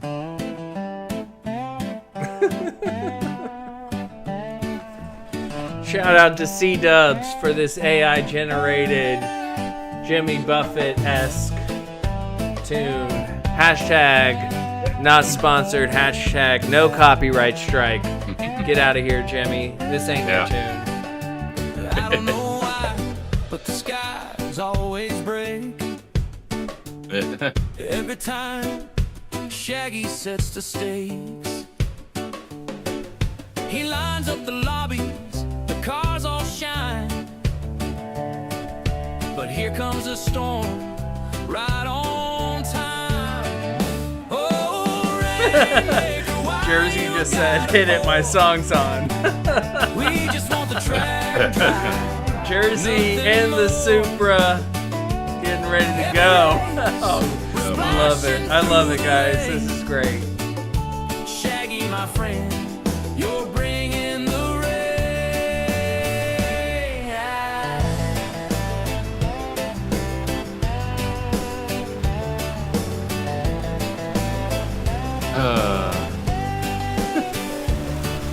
The tires are slipping, the turns get Look and wild. fly. Fuck cancer. I'm hydroplaning, We are losing sorry my for style. what your family and you have been going through, We ask for the Jersey. sun, Yeah. We are so clear blue sorry. sky. And we stand together with you, But sir. puddles keep Get falling, after it. and I don't Make it know look good. why.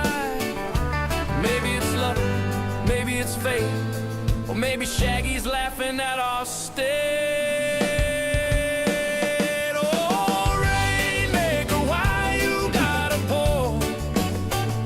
We just want the track drive, nothing more.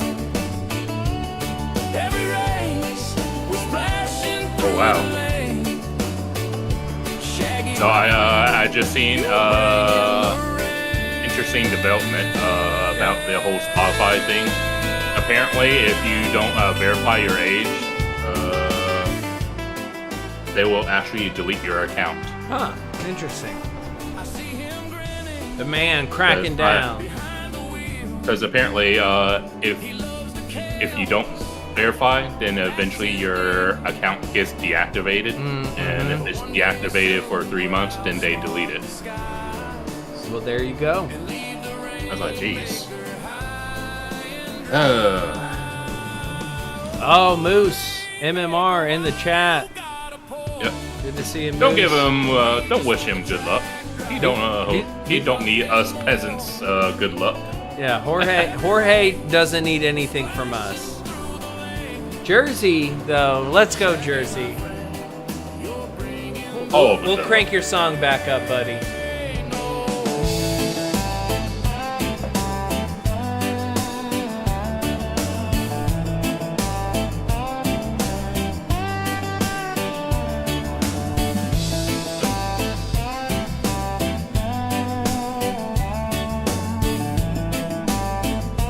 That's funny. Jersey finishing his outlap as we finish C-Dub's beautiful song directed at Shaggy, the Rainmaker, making that rain. Super looking good. What other Toyotas do we have so far? I'm seeing...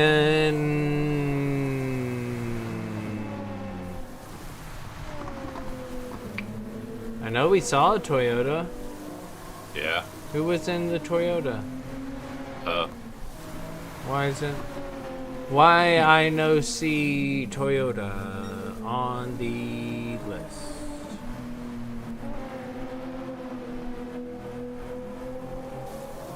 Sounds like I'm doing a bad job at my job. My apologies, everyone. I am but a man sitting in a chair in front of multiple computers and screens and have no clue how to use any of them. No, we saw another Toyota tonight. Who did we see?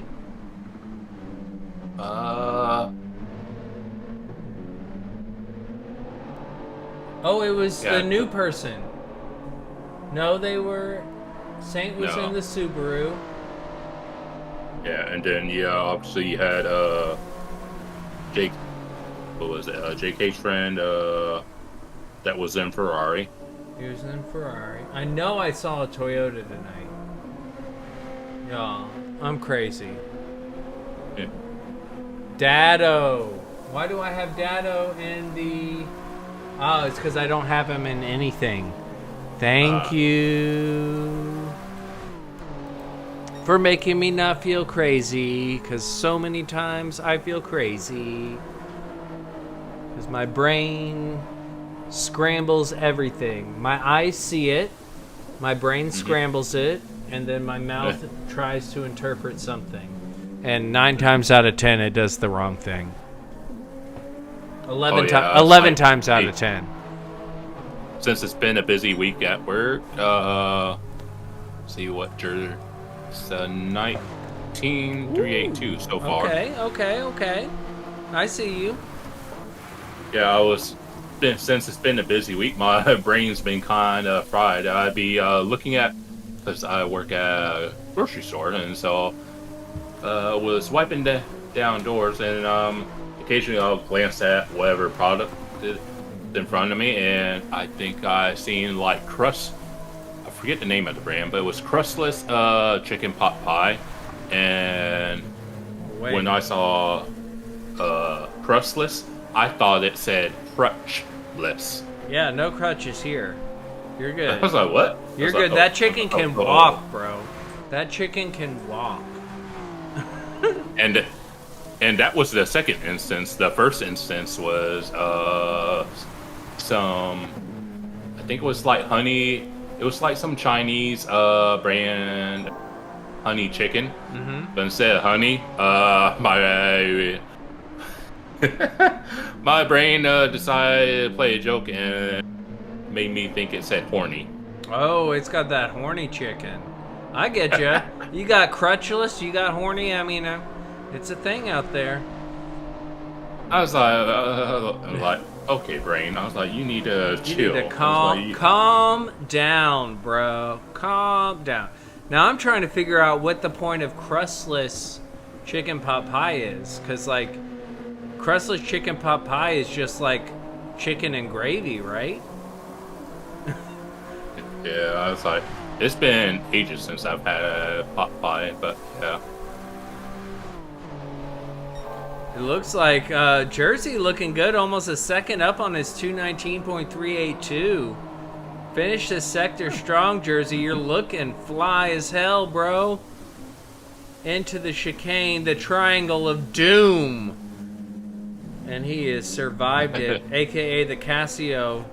I mean, I'm more of a Timex man. Actually, I'm an Omega man, but a 218.885, very nicely done. That's a big improvement. Very good. That's gonna move him well up the order.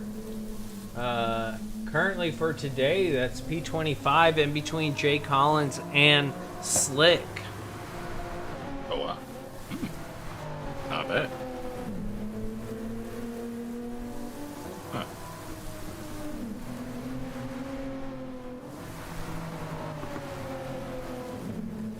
It is nice though, like we saw, I mean the CBR guys did do a great job. Clearly they've been practicing, but that had to be a bit chaotic because in the wet you're not relying on the slipstream as much. You want as much aero as possible, and this track is an aero specific track. There are 2 long straights, but everything else is kind of a high speed turn minus the hairpin, so aero's important. So getting your your own track could be to the advantage. It just depends. Mhm. How many people were on track with you, Casual? Quite a few, right? No, it was just me and Fredbird. Oh no, it was you guys, and then that's when it popped off, and we had like 3 lobbies in a row of 8 people. So it was just you and Fredbird. So you found that. Did you like having kind of more track to yourself? Yeah, because that I had no desire to be with really more than myself included, more than 3 people in the lobby. Okay. Yeah, I didn't want to have to deal with that, so I wanted to be in a particularly empty lobby. So this is going to be interesting. Jersey is down on his time coming into the final chicane.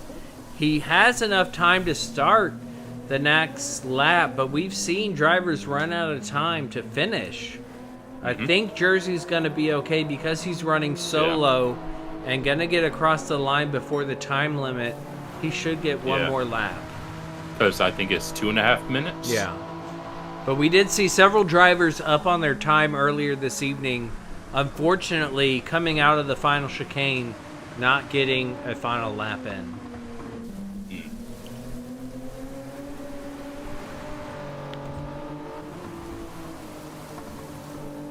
Right. Then after this, we'll have one last quali. With the Battle of the Giants. Tussum, if you're still there, any thoughts on what's going to happen if Jorge and Bobagito face off here at the end? Well, Jorge in the BMW, I'm curious if he's going to go the same route that Oak did and go with the Z4. I don't know. It's gonna be really close. I think I saw them like kind of like arguing over, not arguing, but like having a conversation of whether or not they were even going to make it in the first split. But somehow I don't see them not making first split. Yeah. It's that case of, let's be honest, they're racers. They're gonna do it. It's not an option. They can't half-ass it. Like, they're gonna go full send. And regardless of practice, they're both skilled enough that we should see something great, as Jersey is up on his time. So he could move up several positions overall. Let's see where he's at as he finishes Spoon Corner, coming onto one of the long straights. Is this straight longer than the start-finish straight? Do we know? Yes. Okay. So the longest straight, technically, but you got 130R, and he keeps it little lifty lift.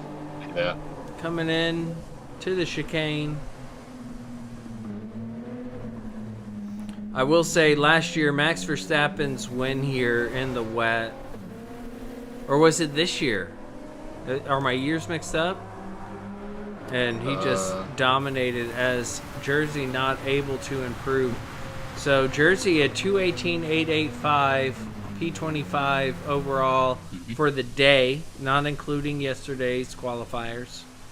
Yeah. Very nicely done.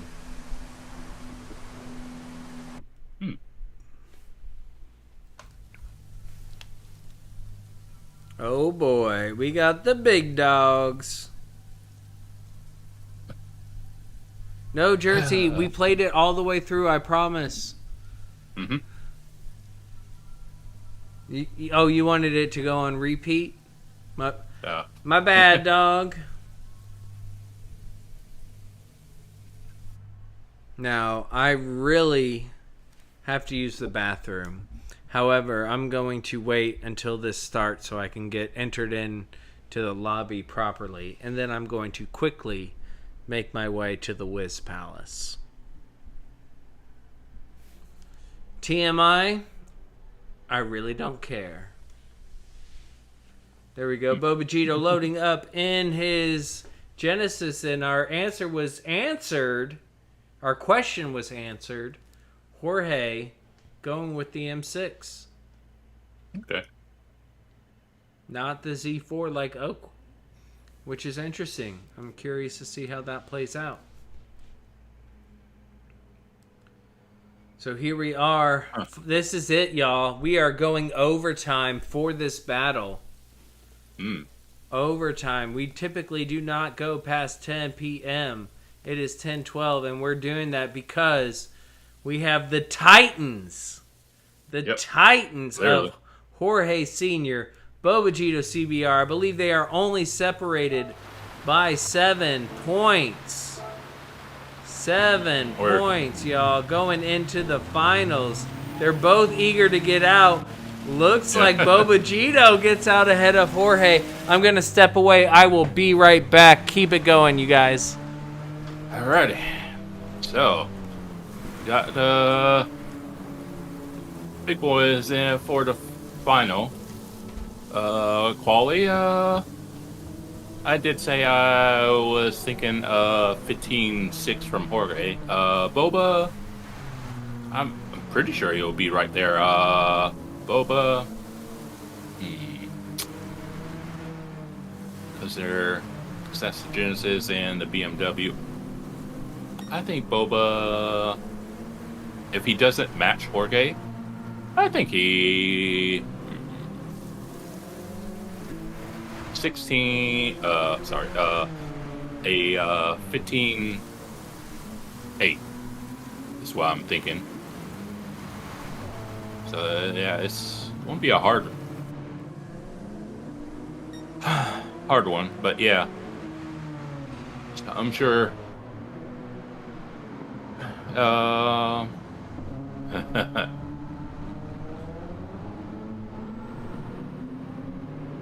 Yeah, I'm not really sure how strong the Genesis is in the rain. Yeah, it's like, I know it's meta, but I was like for most scenarios. But yeah, I don't have a clue on how it actually handles in the wet.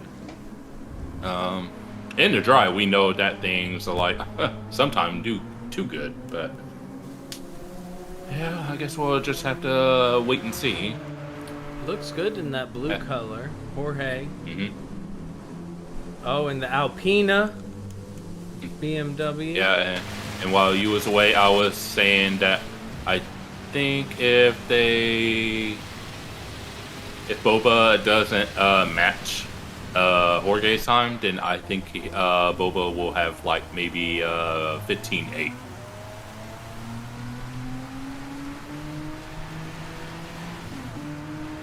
Yeah. 15-8. Yeah, seeing as it. I said earlier. I'm reading his car and realizing they're all.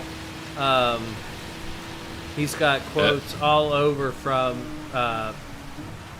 you know, the movie, Tom Hanks. Why can't I think of it?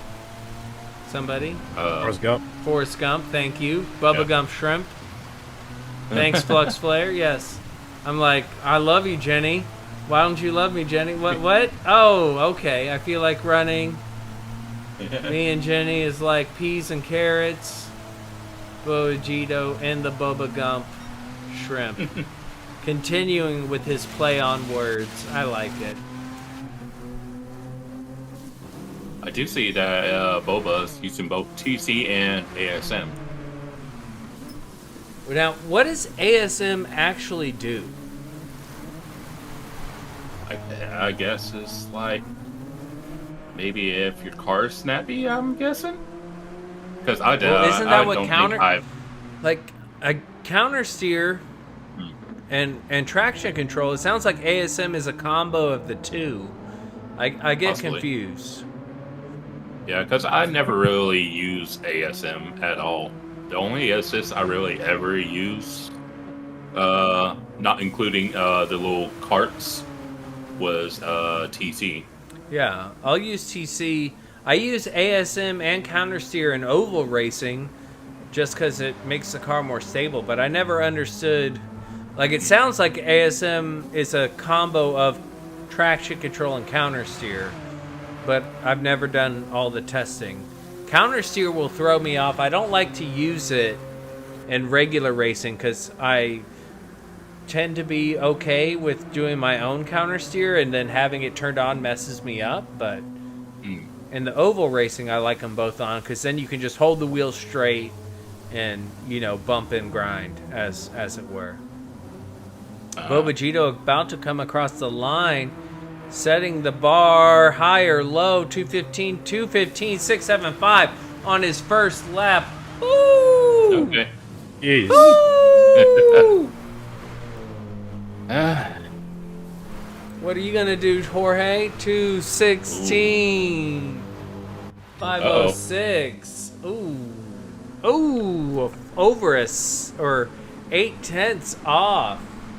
I mean, both are very good times. No shade being thrown, but Yeah. this is a clash of the titans we're seeing here. Yeah, I'm pretty sure it was like Jorge was like probably had a mistake in that opening lap, but I'm sure he'll like won't be feeling a type of way and seeking to rectify that. Vengeance!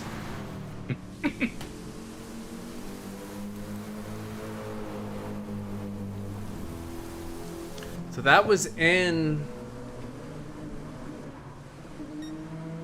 the Genesis. Are either of you surprised?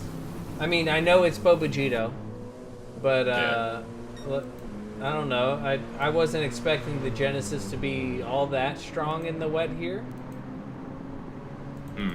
Yeah, I was like, neither me or Tasman like really know anything about the Genesis in the wet. Obviously, we know it's usually meta in the dry, but it was like, I don't know. Indeed, yeah, it'll be interesting. Hold on, I'm about to sort this and get us a more accurate depiction. Bear with me in my minimal technological skills. So that's Bobagito, P1 overall. Jorge, the fastest BMW, minimally ahead of Oak. Oak in the Z4 with a 216.692. Jorge in the M6 with a 216.506. But this is just the beginning for these two drivers. Yeah. What up, Wicked? Welcome, welcome. Craig B, how you doing, bud? Good to see you. Jason, good to see you. Nate as well. Another 16 from Jorge. I wonder if he just, I don't know if he can't get it from the BMW.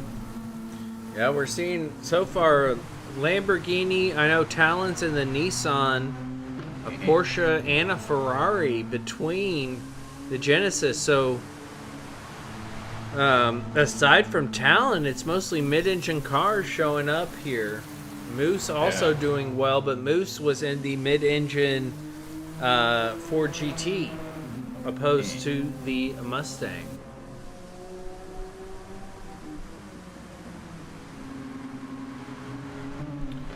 See But where we yeah, are. it's like,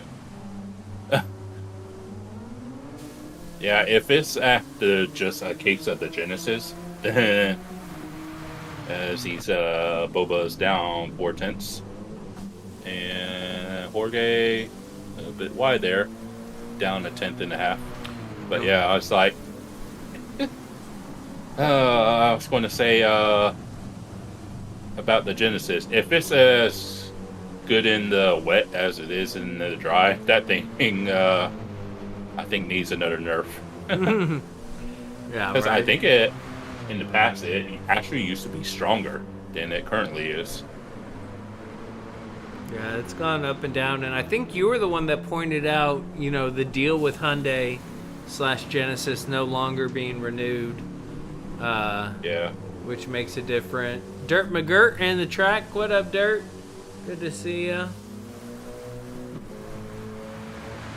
Yeah, because they'll never say it, but it's like, okay, we have cars that are in the game that are sponsors, and they unironically actually are doing pretty good. It's like, I wonder. So Jorge was up, not purple, but up on his personal best. He will get one more lap. as we are at 9 minutes and 20 seconds of a 10-minute quali. So a 2:16.192, that moves him up ahead of Wade. Okay. All right. Huh. Go back on board with Bobagito, see how he's doing, going through the S's. Yeah.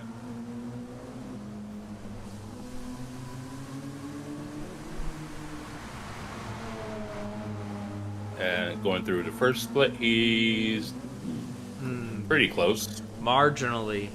Flux Yeah. Flare, you're not supposed to be ahead of him. Flux Flare, you're looking good, man, with that 2:16.082.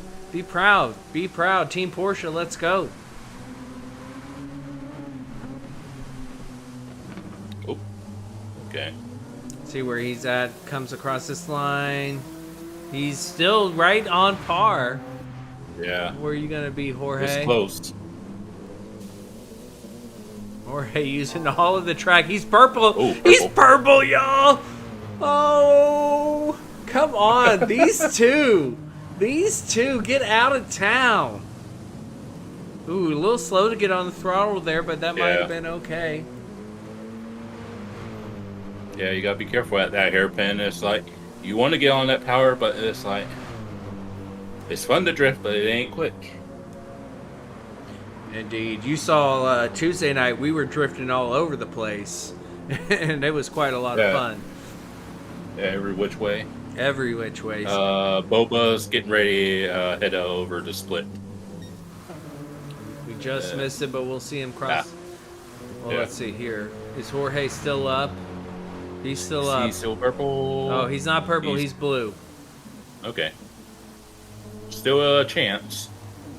So you're saying there's a chance.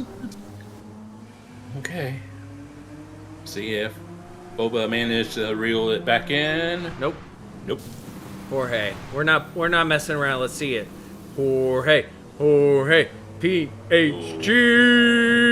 Oh, 216.046. Almost in the 15s. Ooh, that moves him up above Flux Flare. Just barely. Oh, Seems that Jorge Senior didn't totally lose the plot then. That was fantastic. That was fantastic. Where are these things that I know how to do? Hold on. Hold on, y'all.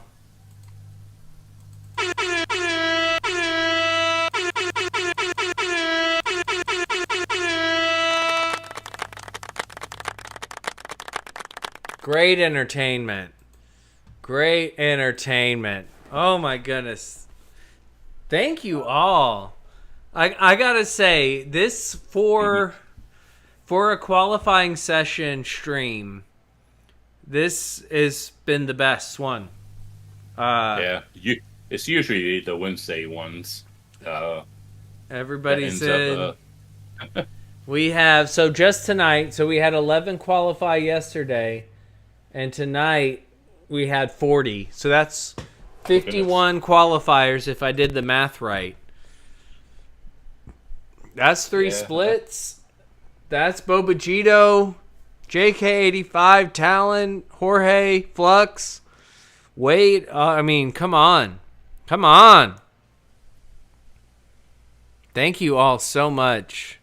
Before we close out, Tussum, your thoughts on what you saw? Are you surprised?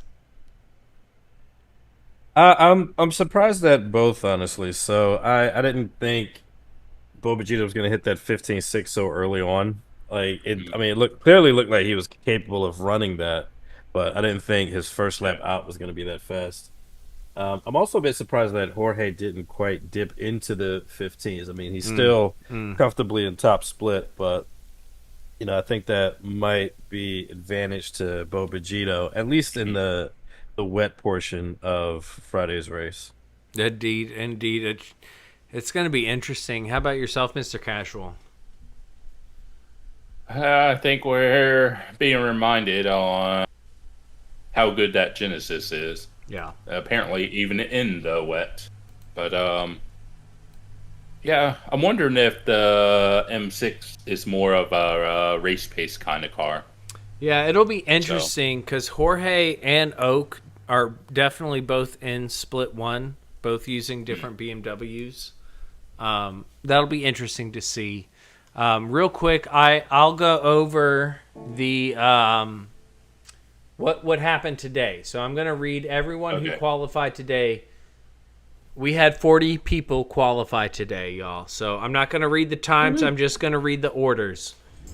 All right, P1, Bobagito, then JK85, then Jorge Sr., that's P3, Flux Flare 4, Wade 5, Oak 6, Elzo P7, P8 we had Moose, P9 Vetterdan, P10 Fast Cougar, Puddin P11, Mr. Casual P12, McNaughty P13, P14 we had Cornbread 15th, Banana 16th, Jazam 17th, Leo 18th, Ecstasy, the proprietor himself, Papa in P19, Corn Identity P20, Evolved P21.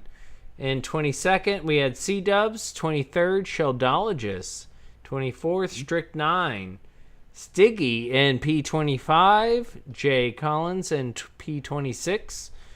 In 27th, we had Jersey, 28th, Slick.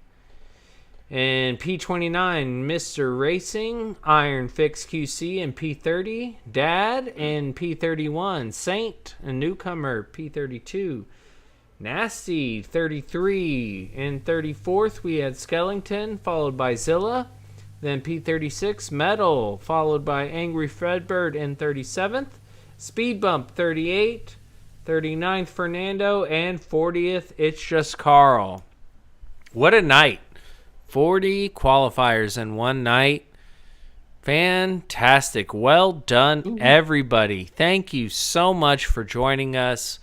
Before I close out, Mr. Casual, your final words to our lovely viewers. Well, hope everyone's enjoyed this qualifying this evening. So it's looking like it's going to be a spicy first split come Friday. But yeah, I'm going to go out on a limb and say I think all the splits are going to be pretty exciting because it's going to, if you don't know, the race is going to start out dry and then eventually the rain comes. And then I think it tapers off before the end of the race. So you'll have a period at the end of the race where do you try to stay on the wet or inters if you're brave enough to try the inters, or do you go ahead and try to do an undercut? But yeah, I think it's going to be a mix mash of strats for this weekend, so I'm looking forward to it. Indeed. Yeah, the strategies for these races are going to be very, very interesting. Tuzum, I'll let you go ahead and sign off and give your final thoughts for the evening. Yeah, I agree with Casual. I think each one of these splits are going to throw us for a loop. Weather is going to play a massive part. So I hope that the people in the later splits, they watch what happens in the earlier splits. They can get an idea of their pitch strategy. But yeah, I mean, it's Suzuka. It's going to be wet. It's almost guaranteed to provide us with some good races. Yeah, I'm very excited. As much as I'm going to miss Salamander, who is going to be at a wonderful race in real life. Therefore, I get the opportunity to run all the broadcasts this weekend. I'm looking forward to it, but I will miss having Sal with us. We wish you the best. Safe travels, Sal. Great racing tonight, y'all. PHG, great racers, better people. You know what it is. Big shout out to our sponsor, Lithograph Comics. Go check them out on Instagram. Check out the link pinned in the chat. I've already scheduled the streams. I will be streaming Friday splits. Yep. I will be streaming Saturday splits. Subscribe, like, ring the bell. You'll know when it's starting. You'll be there. It's going to be a good time. Have a great night, everyone. Thank you so much. And I guess I got one thing left to say, and that's game over, man. Game over.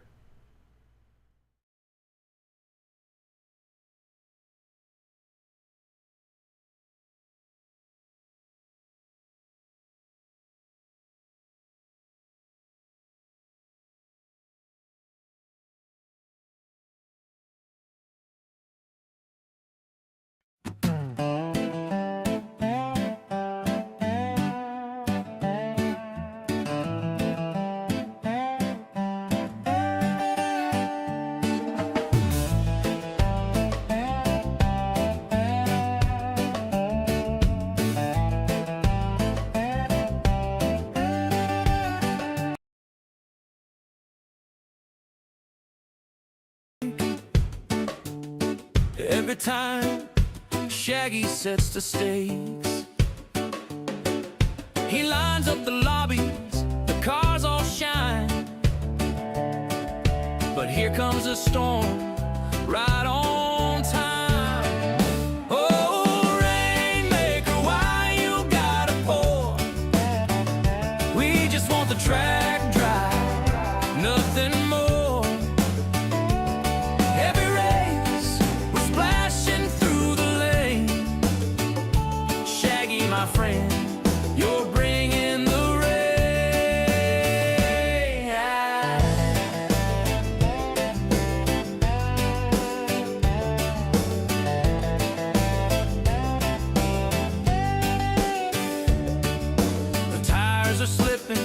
the turns get wild. I'm hydroplaning, losing my style.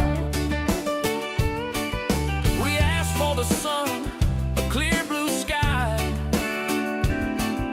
but puddles keep falling, and I don't know why. Maybe it's luck, maybe it's fate, or maybe Shaggy's laughing at our state.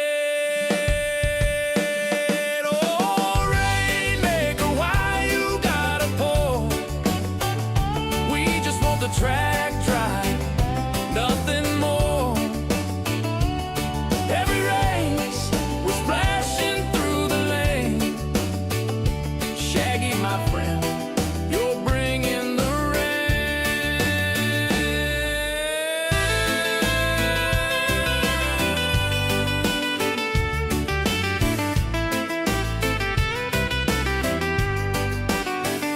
I see him